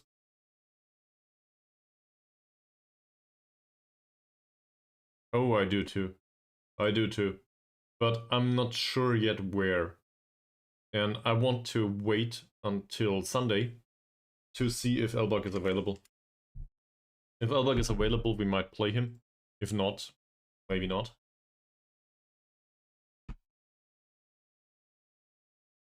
Who is this? That's one of these youngsters. With Keda. I think he'll make it to the shortlist again. In fact, on this one. But it's not a transfer for the senior squad, is it? Well, stop it. Armed forces are favorites? Really? Okay. True. But Juan Servin is not exactly sharp just yet.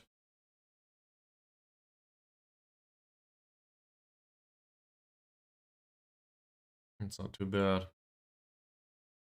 As a deep lying forward though, he isn't bad, is he?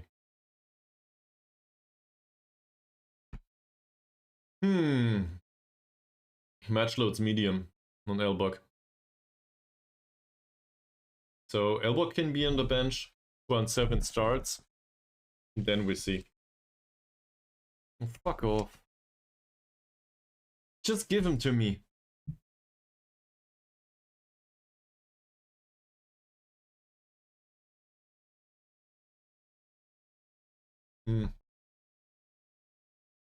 We'll pay 35. And I increase this to 2.5k. I think that's entirely appropriate.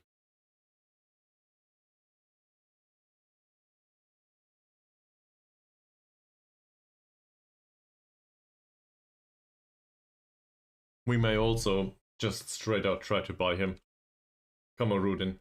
Then again, this would only be a transfer for the personality, so I'm not so sure. That's not horribly bad, but we have a Mexican that does this job at this point.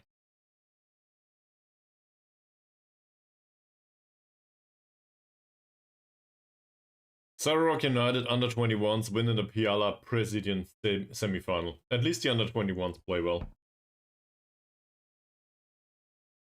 Great.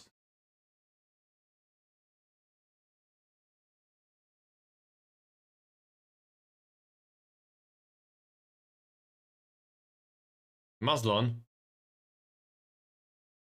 110 to 150. But his personality is doubtful.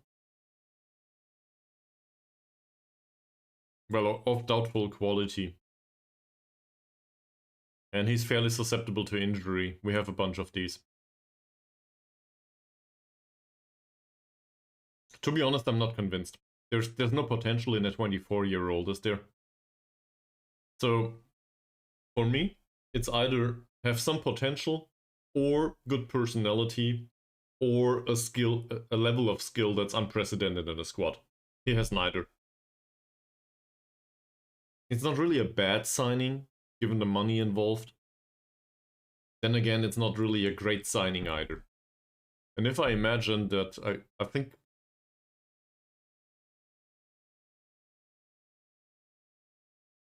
could be...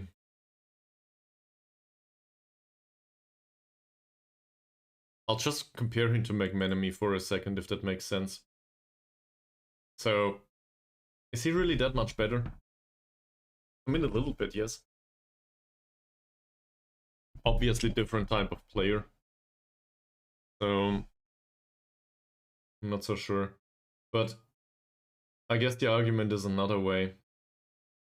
Where the hell is the Mexican? Oh, he's not part of our squad yet. Mutsai Maslan.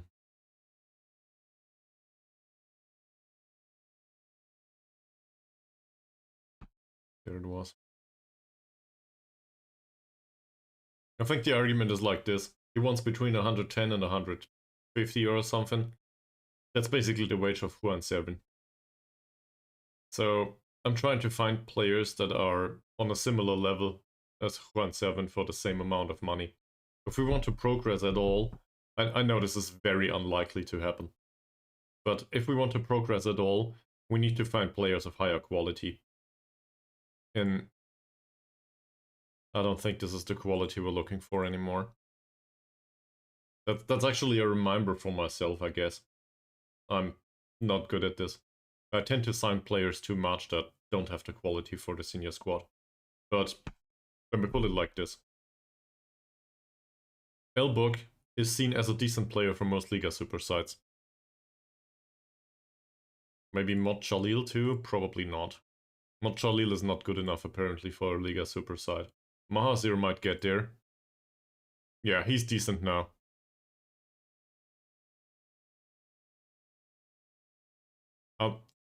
I really want Servant in the middle of the pitch.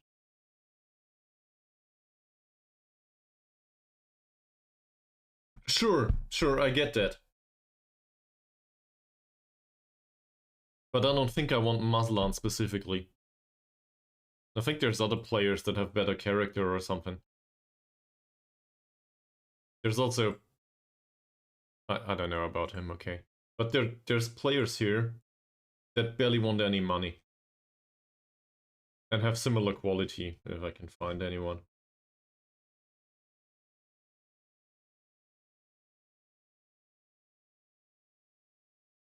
I mean, what about him, for example? I don't even know the player. 24-year-old left back that would want between 35 and 45 euros.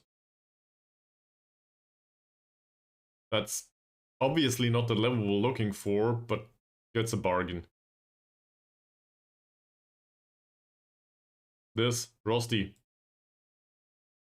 He's a little bit more expensive. He's 26. Barely wants any money. From that perspective. In attacking midfield, we might have a hard time finding somebody like this, sure. On the other hand, we already have. That's Maslan again. Oh, here he is. It's not a worst signing. But I'm still not sure if we want to spend the money on a backup option. And he would be backup option after all. But we have other problems in this squad.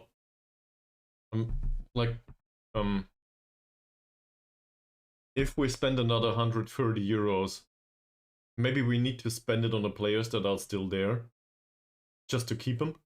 Or we need to spend it to... Sure, that makes sense. He will probably end his career. I'll put him on the default shortlist for a year. We might lose the Mexican after all. Juan. It's not that hard. Juan Servin. I should remember his name. But mercenary personality doesn't... it doesn't inspire confidence that he will be here in a year, right? McManaman's hurt too. Okay. To the bench you go. Ankun plays. That's it? This is all the recovery we get.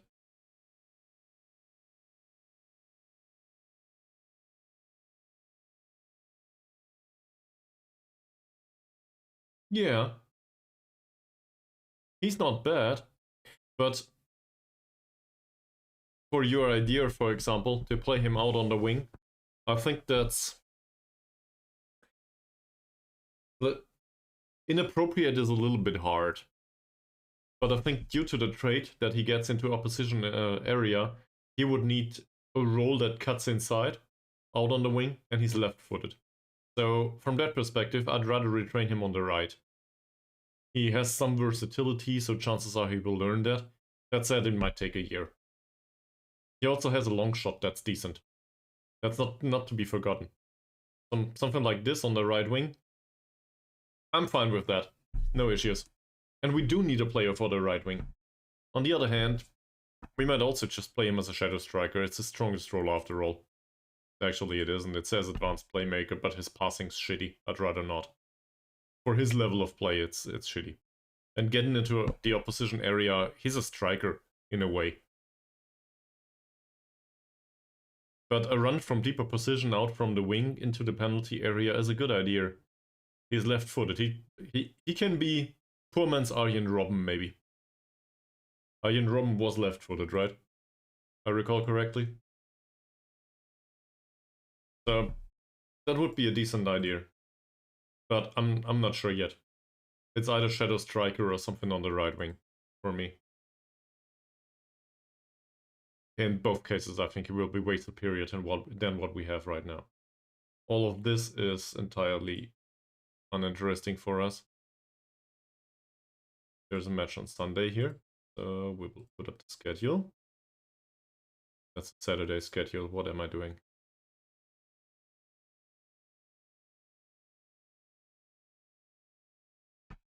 Might. I'm not saying he won't. It's what the hell is this? No match. What? Please do something here.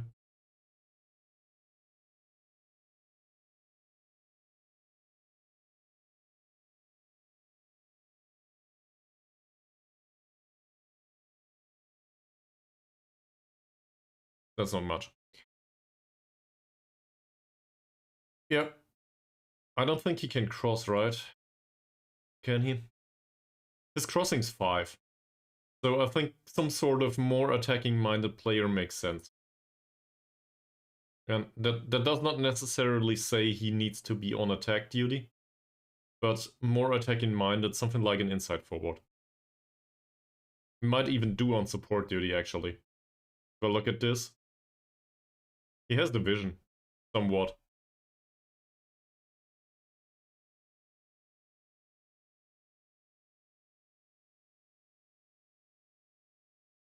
Yes, I didn't do it yet. You're obviously right. He also, maybe he just needs some time off the pitch to, how do I put this?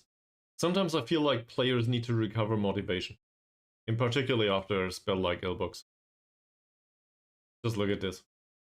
He didn't score for the last 2 matches. It's not like he was horrible, and we did win both of these actually. But in the end, he had a long spell with really good matches. So let him sit on the bench for a while. Maybe that helps him to motivate a little bit. Or maybe he can come in and turn the match around. Hopefully we will not concede though. There's no issue with Mohd Jalil's recent performances. So we'll tell him. Or not, because it was this week. So we praise his training. 7.3 is good. For him. He thinks he's been working hard. Alright. Mazarin is the one to be talked to.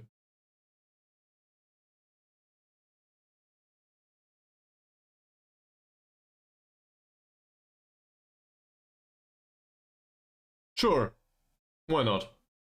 Yeah, that's a way to phrase it. Sure.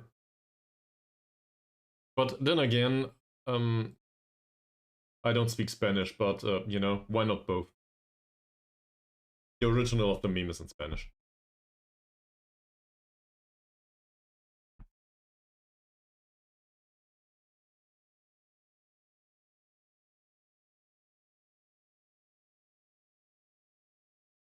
It's easy to motivate. Christopher. Do we play Christopher or do we go with Harsey this match? Well, no matter what we do, Christopher's morale isn't perfect and that can't last. This last match though was... He did have a chance, he did have decent passing. He missed 3 out of 4 shots. I'm not sure what to say here. I guess I'd rather praise his conduct.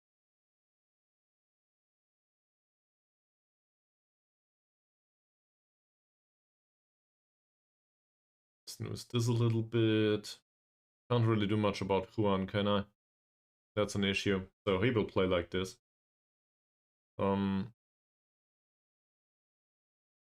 They do play a 4-3-3. So I think I will actually play Harsey here. Just to focus a little bit on the wing. Harsey's in perfect morale. Harsey's training has been outstanding for weeks now. He wants to play, he deserves to play.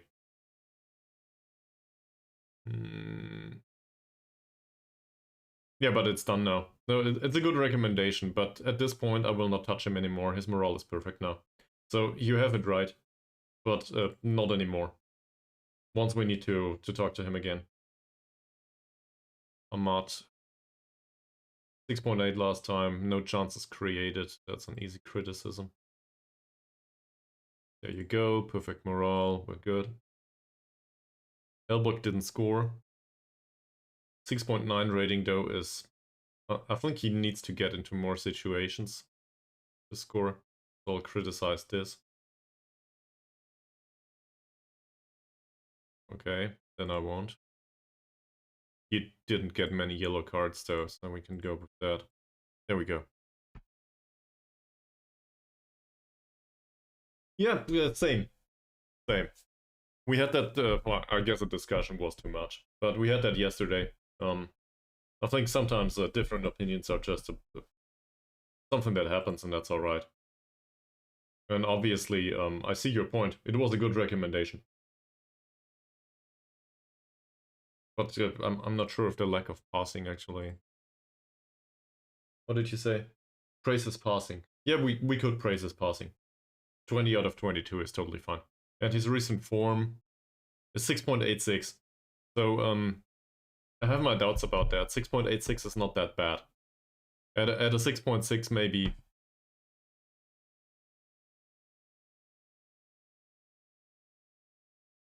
That's a very different player type though. On the other hand, he trains well at least.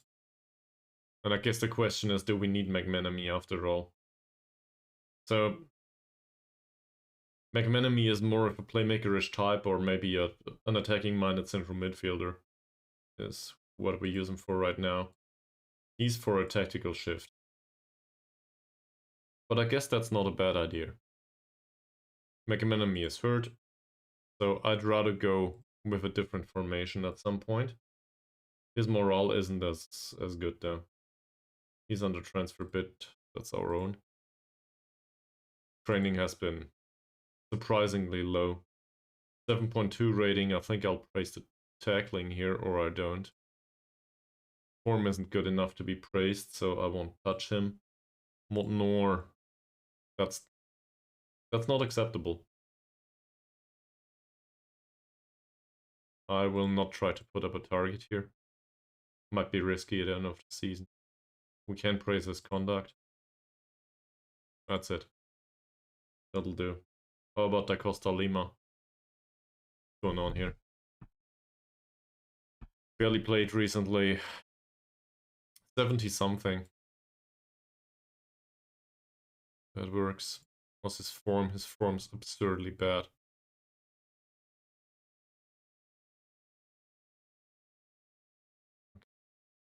Let's have a look at, where is he? Cameroonian here. So you asked for the amount of passes. 74 out of 77. But I just can't praise his last match because it's in the same week, you know, football manager logic. There's only one praise for the last match to be had in each week. And we already did that in the match against Kedah. So I can't. Alright. Did I forget anything? That's probably all of it. Can't praise Juan Serban. I guess Halim. What about Halim? Oh! Oh! Oh!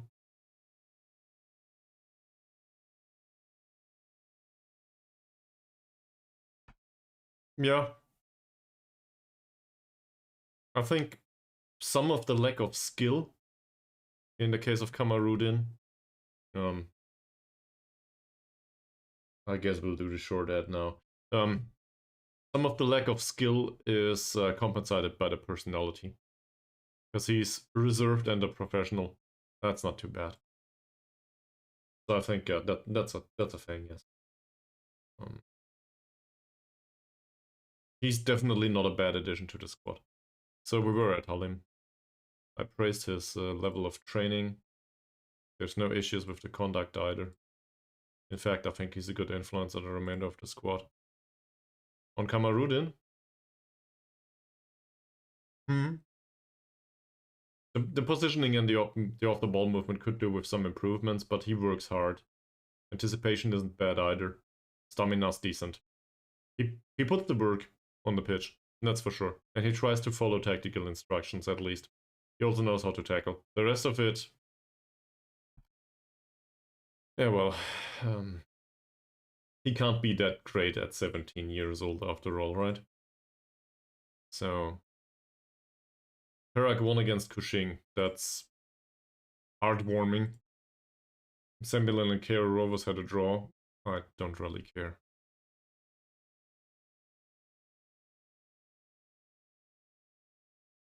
We should be fine.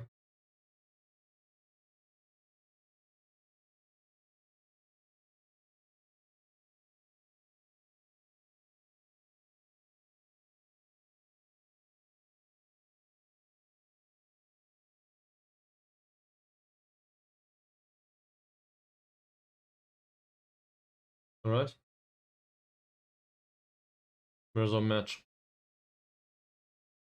Selangor against Pahang. Wow.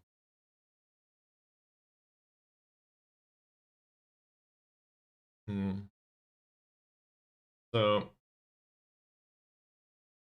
let me just show you Kamarudin's problem. We try to offer a second season of a loan right now, because the transfer value is between 0 and 80k. And the contract says he's bound until 2028. So until the end of the season and then 2 additional years, and then there's a contract extension option by the club. Even if I was to offer 150 per week, they will want serious money for him. So that's why I'm trying to haggle right now. But he's not interested in signing, and they want way too much money for him. So he's one of these options that is very unlikely. Maybe in the middle of his career at some point, at the age of 20. Well, it's not the middle of his career. in the later early stages of his career, 21 to 23, somewhere around there. Maybe then he'll come up again. But I'm not sure if at that point. Yes, yeah. I even offered 2.5K lately. So I'm willing to pay money for him, but they won't accept it. This is me that put up the future fee. I never really asked for a transfer. I should, but I think at the last time they wanted 60K or something.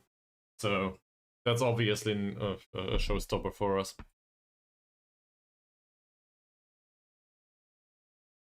Morale declined again. I will keep it like this now. No, I won't. For example, in Christopher's case, we can warn him about... Yeah, perfect. We can warn him... No, we can praise him about his good passing, can't we? For his good passing. Yes. There we go. Okay. It is an important match after all. Ahmad. We've been here. That's not great. Go with the conduct. It will be fine or not. He didn't have any killer balls. Form can actually be criticized here, 6.68. That's not good enough for the first team.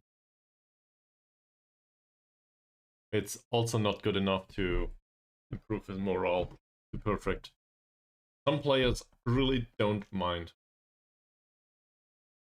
Diego. Well, he scored last time. That should be easy. There we go. Who else? Mazrin. That'll be hard. He didn't play. Conduct isn't fantastic, given that he just came back from... Form is not worth mentioning either. Hard? Well, that's easy. That's really easy for Harsi. Alright. Thank you very much for training that well, Harsi, by the way. And come to think of it, his corner taking might just improve to 7 at some point. And we actually have somebody that can take corners. I'll keep away from the rest. I did talk to them a lot recently. So let's have a look at this. Next match only. We want to have a look at the opposition first. So this is Armed Forces. Armed Forces are managed by a manager that likes a 4-3-3 DM wide. Sure. We saw. Cautious. Okay. So a little bit more defensive minded, but chances are he likes to play the counter attack. In fact, is this not in here?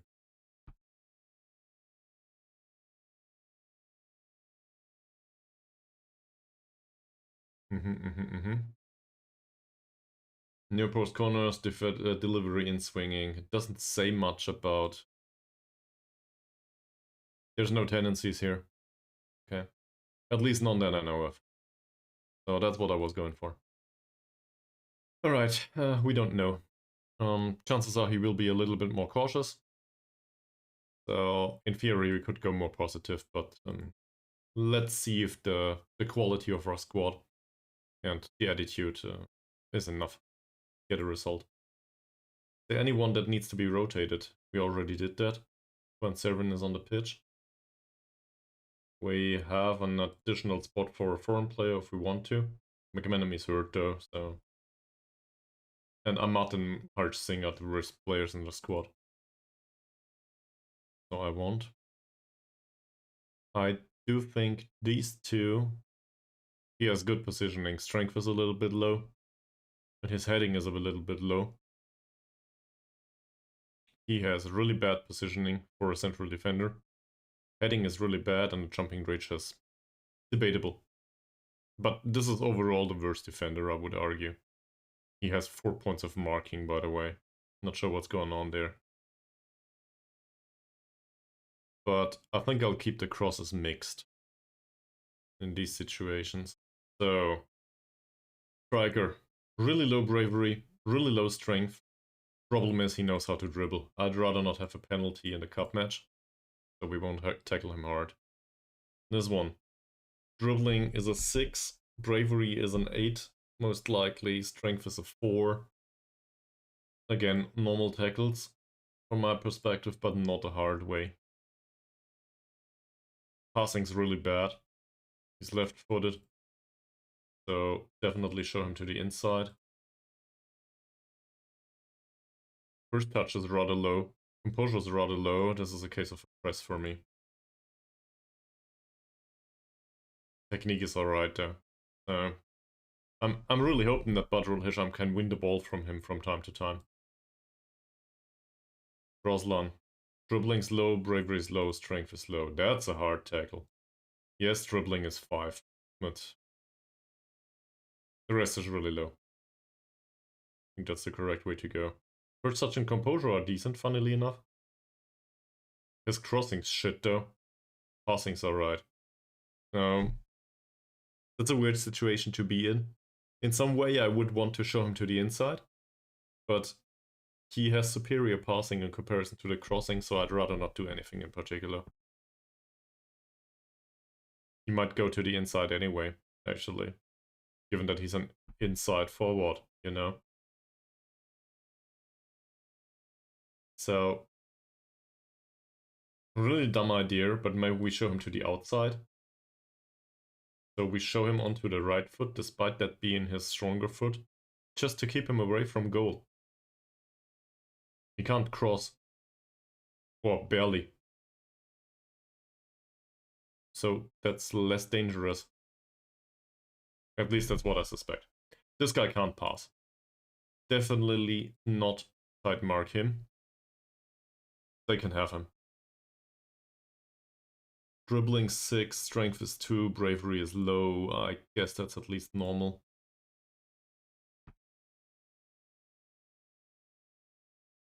There's no use marking him tightly anyway. He has good off-the-ball movement. Does anyone know a player named Najarudin?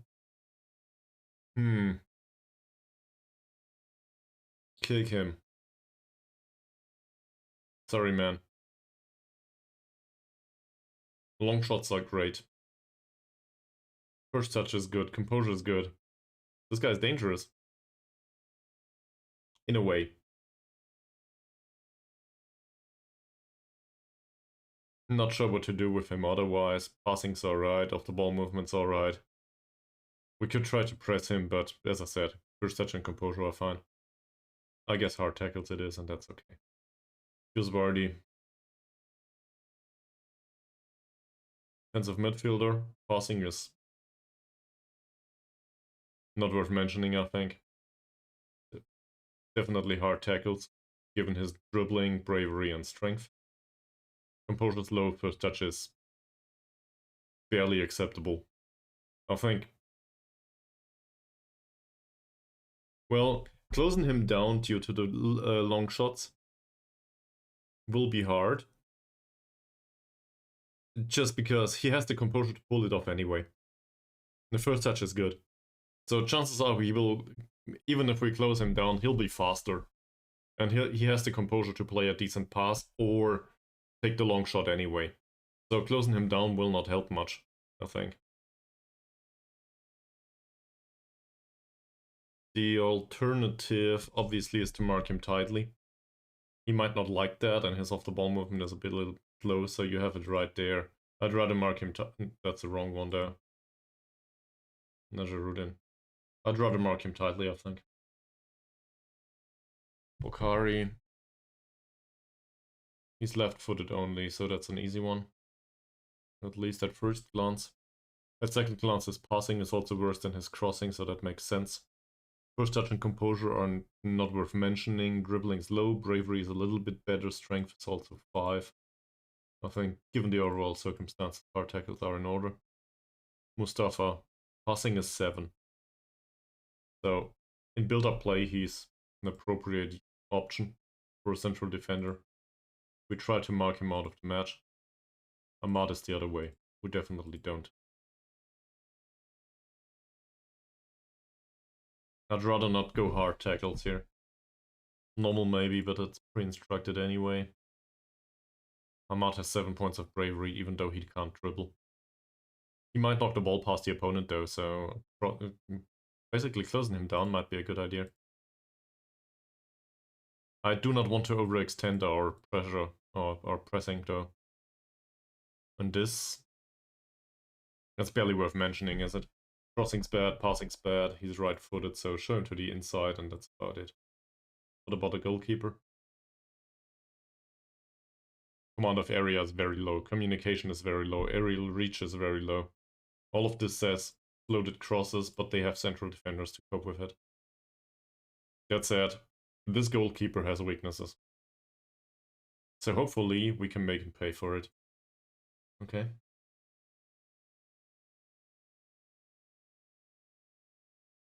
Yeah. Makes sense, yes. I agree. In fact, it's the same on the left, isn't it?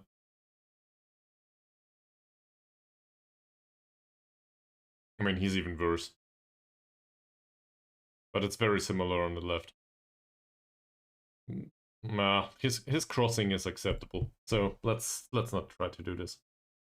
Alright. Let's select the team. So the whole approach basically should work here. It usually does. Loaded crosses aren't really in order. Low crosses aren't really in order. They don't have bad mobility or positioning, do they? Positioning is great. Mobility is fine. Positioning is bad. Mobility is okay though, in general. Pace and acceleration are okay. Agility is okay. 30 second won't do it, man. We will go back to this. No, I don't have to save the game, do I? So we'll submit this. And you can have a longer break, actually. I will do the team talk. And then we will need a longer break. Because I skipped a few recently. So, that's easy.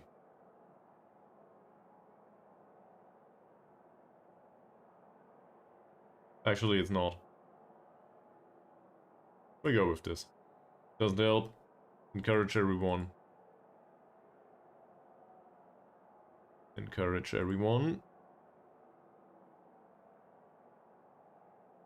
There you go. 2-minute break and afterwards, first leg of the cup. BRB.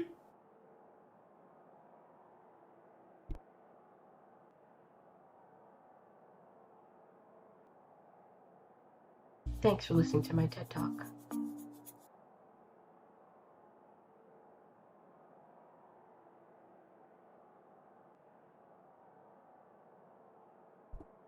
Apparently I talk too much. Also, thank you very much for placing the sticker right on top of me. This is what it's there for, right? But the sticker placement feature is enabled these days, isn't it? Let's go! So, we will have a cup match today. Against armed forces away from home. If we win this, I make us favorites to go through to the next round. And Juan Servin will be on the pitch, so I will maybe finally remember his name. We are the ones with the black kit. And the red pants. From the right to the left in the first half.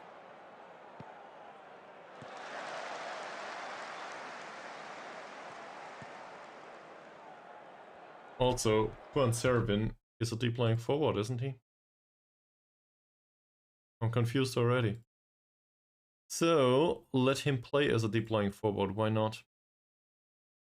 He can though. Can he dribble? He knows how to dribble, doesn't he? He can dribble. Maybe ease off tackles a little bit. He can dribble, ease off tackles a little bit, rest of it is fine. 14 points of the ball movement. I beg you, just give us a decent result. Alright? That's definitely a different approach to the game though. for today. Quadril Hisham finds Baru out on the wing. Nice one. There's a cross. That goes straight to Ismavi, sadly. Didn't encourage him yet. Let's do it now. Alright. Most of them like it. We want a goal. That's not a goal. Harsi in a perfect position, and it's another corner. If we keep it up like this, I'll be happy at the end of the match.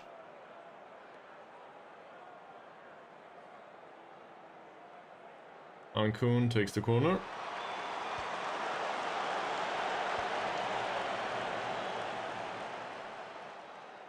No, he's not. I think the assistant manager doesn't put him... Well, it's not the assistant manager. Whoever does the set pieces. Doesn't put him there because he's not part of the squad. And I'd rather not want to do it myself. I skipped doing them myself at some point.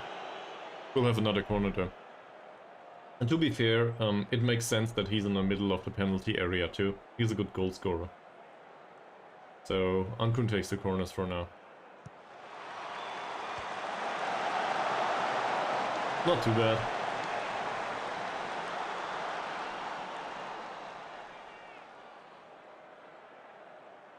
"10 minutes, barely any chances." Shall we go fairly wide in this situation? Probably.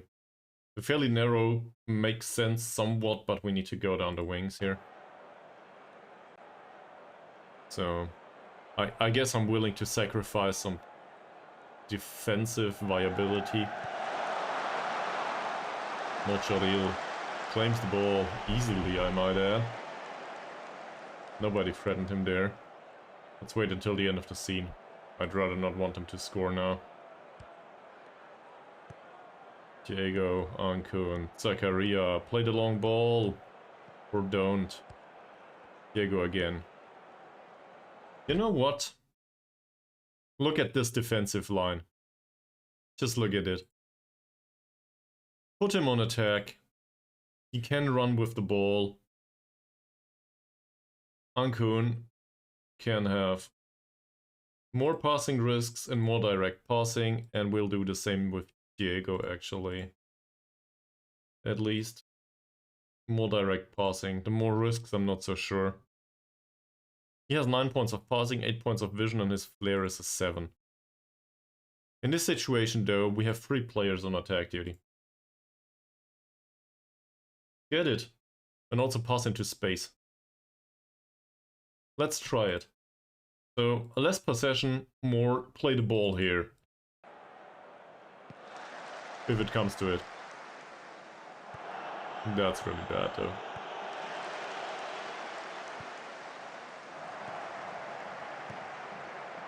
Well, close him down, please. Corner. Okay.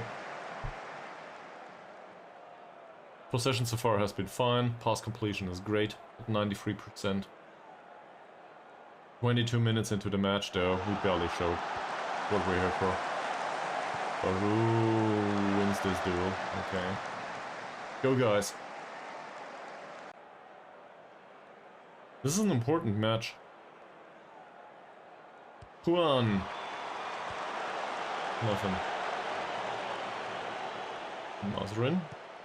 Doesn't run with the ball. Finds a wonderful pass though towards Harsi. Ooh.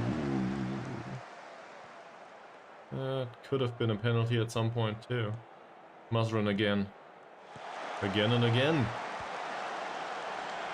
Not done yet, is it? Baggio Test is not a good dribbler. That's a great pass. Ankun, that's not a great pass. Well, an effort was made. Baggio Test again. Zakaria. Bakrula. The central defenders do help with the attack now. Ah, the idea was correct. The idea was just fine. There's barely any chances in this match. Actually, one. A tiny shot and that's it.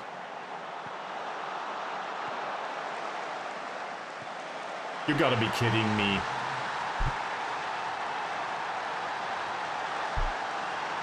I will not lose this. So we'll go attacking now. Try to trigger a press a little bit more, and put on a higher defensive line.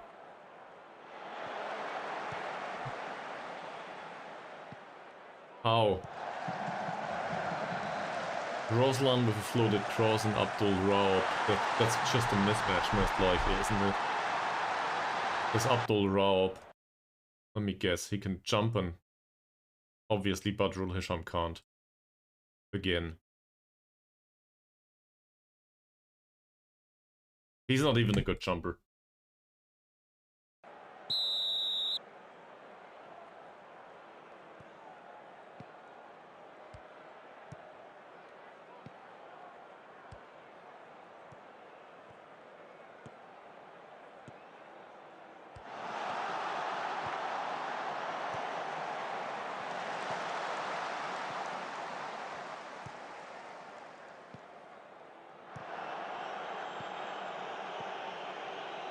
Well, if we don't create, we won't score. Ankon for Baru. Cheers. Both squads were basically... all of them were in the penalty area. There was no space whatsoever, and this was a great idea, but also offside.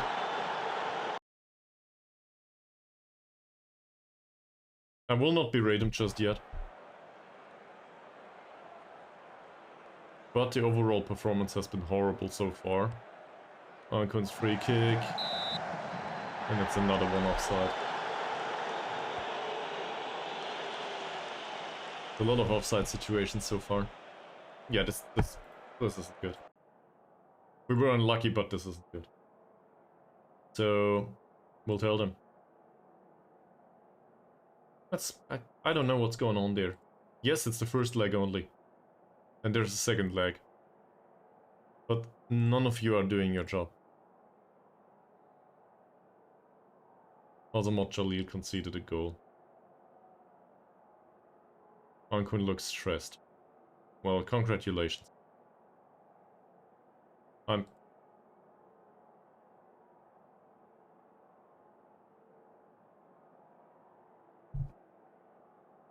I'm not sure yet. Let's wait another 15 minutes. We haven't been in attacking mentality that much yet. I want to see if there's changes in the second half. We played in attacking mentality for like, I don't know, 10 minutes.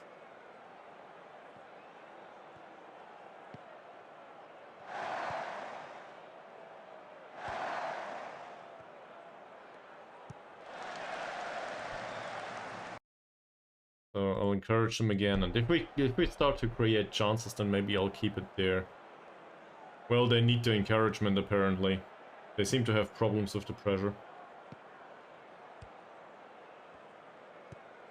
Not bad, Juan. Not bad. What a pass. Baru. That will not end up with Juan serving. Mazren. Not great. That said, I do not expect a counter-attack, for example, in this situation.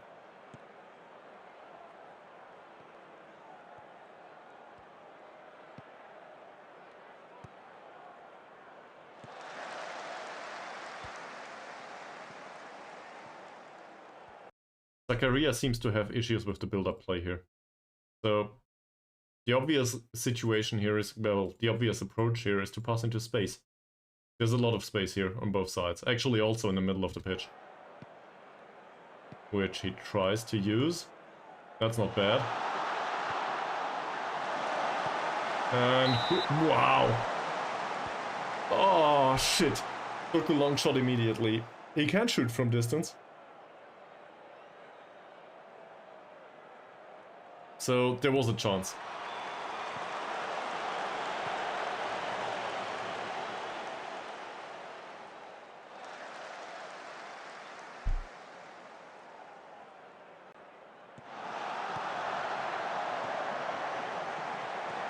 Diego again. Ankun.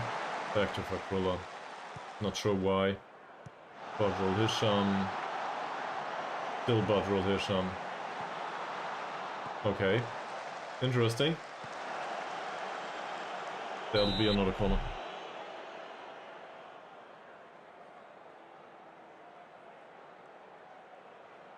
.53 now. How long shall we wait? Ankun Nazir didn't get to the ball. That's offside, isn't it?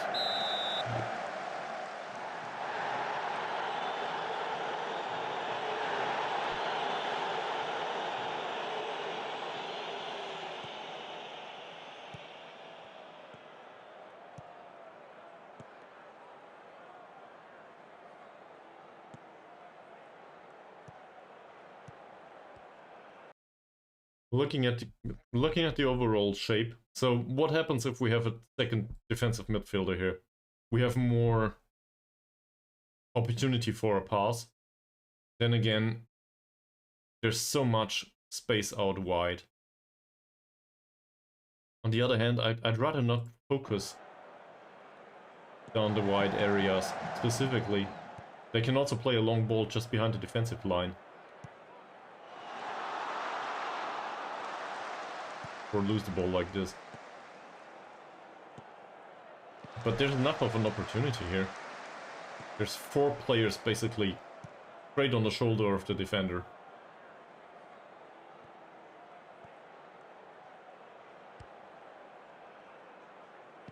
It shouldn't be an issue.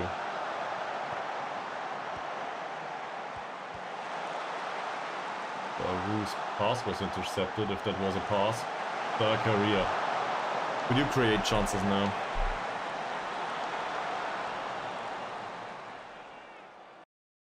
Did they subbed one? Oh, come on, don't you?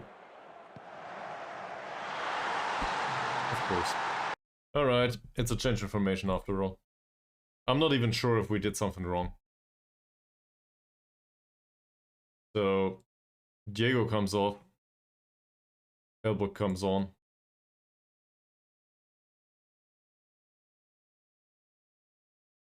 Time to change the style of our game. I'll also bring on Christopher.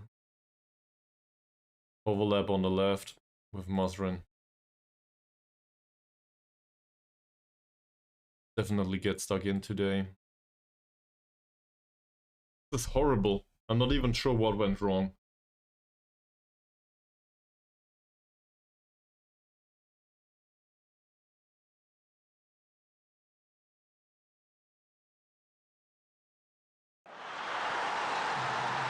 Well, there's a second leg at least. But looking at the expected goals, I'm not even sure if I want to blame it on the goalkeeper. Should I?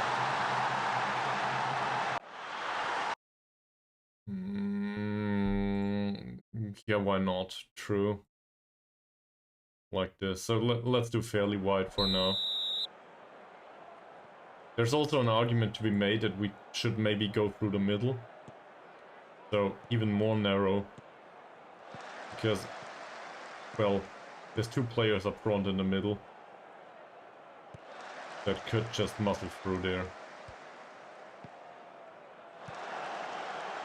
And I don't know, the wide shape is probably not the detriment.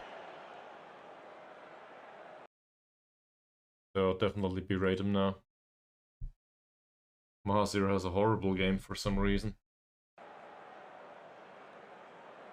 Rodon Gadit, by the way, I should have a look.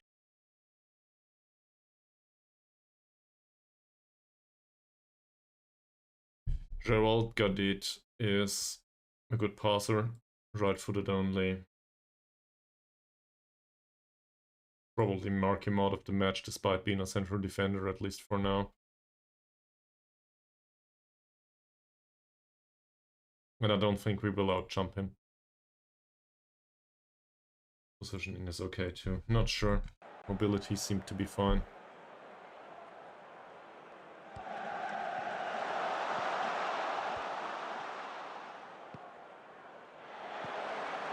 That's not bad. Yes, do something useful with it.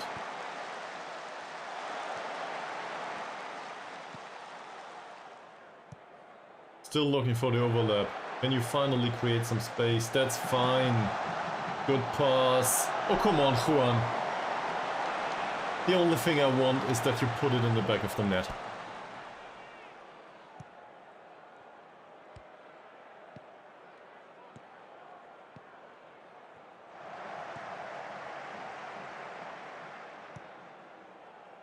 That's offside. It's not okay. We rate him again. I don't even know whom to play now. I guess we could bring on the other defensive midfielder, but Zakaria, given that he's exhausted. It's... what a chance!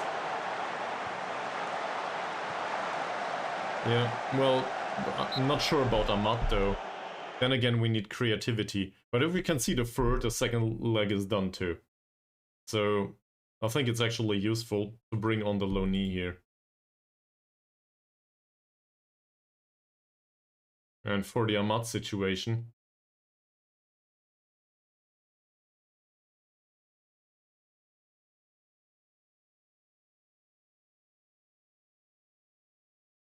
well... I'm not sure. Christopher came on. Baru is not really to blame. Da Costa Lima will not have a decent cross, but he knows how to play a pass. So we'll do that anyway. And maybe Ahmad for Ankun. Because why not? Let's try this. Probably ease of tackles, come to think of it.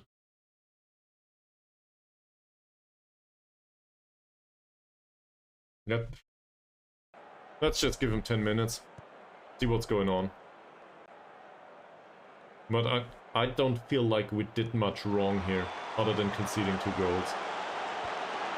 And maybe not create any chances. I'm not sure how they got it.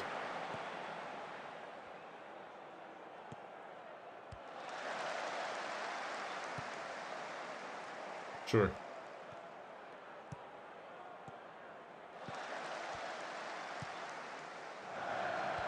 Decent choice of a pass and then...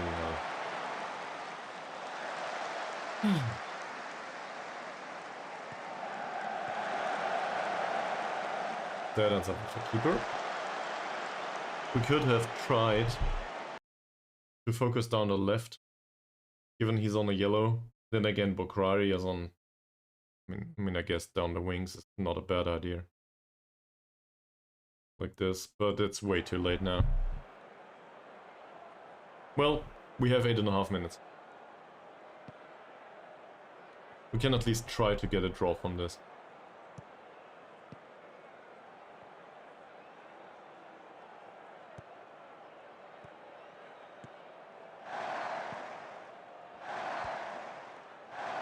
How about closing down? No? Okay, then not.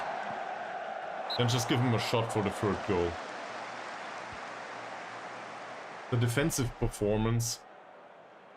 I think demand more is not good enough. We berate them all the time already and it goes really well. They're all fired up and everything.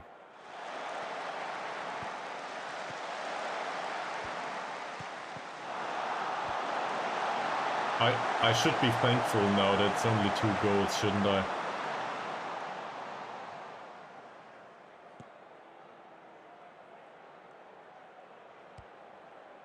I don't know what's wrong with them, to be honest. It might be the fact that it's away from home. Maybe I should have done defensive low block or something. But then again, the first half of the match was basically nobody had a chance. And they made 2 goals from no chances whatsoever. So I'm not sure. Maybe we should have tried to get away with a draw here in the first leg, away from home. Then again, I thought we had superior players. I really did. Give it back to him, yes. That's not good. Badrul Hisham. Will there be another cross? Of course not, it's a pass. Mohd Hazazi. Is this offside? Yep.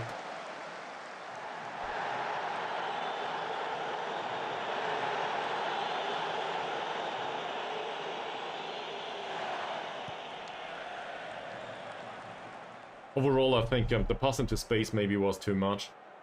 It's off now.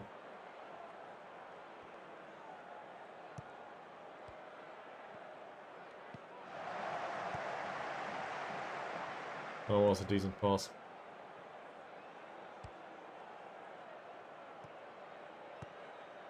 But it seems like we will not have a goal. Not like this.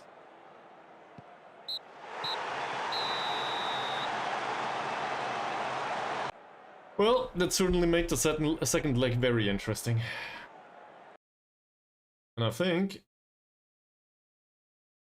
that makes me angry, and I will not blame any particular player. Everyone was really bad. Juan, though, didn't show anything. So, well, I guess we don't pay him yet. Alright, we will deal with this next time. So, that happens. For now, thanks for watching. And yeah, until next time. Bye.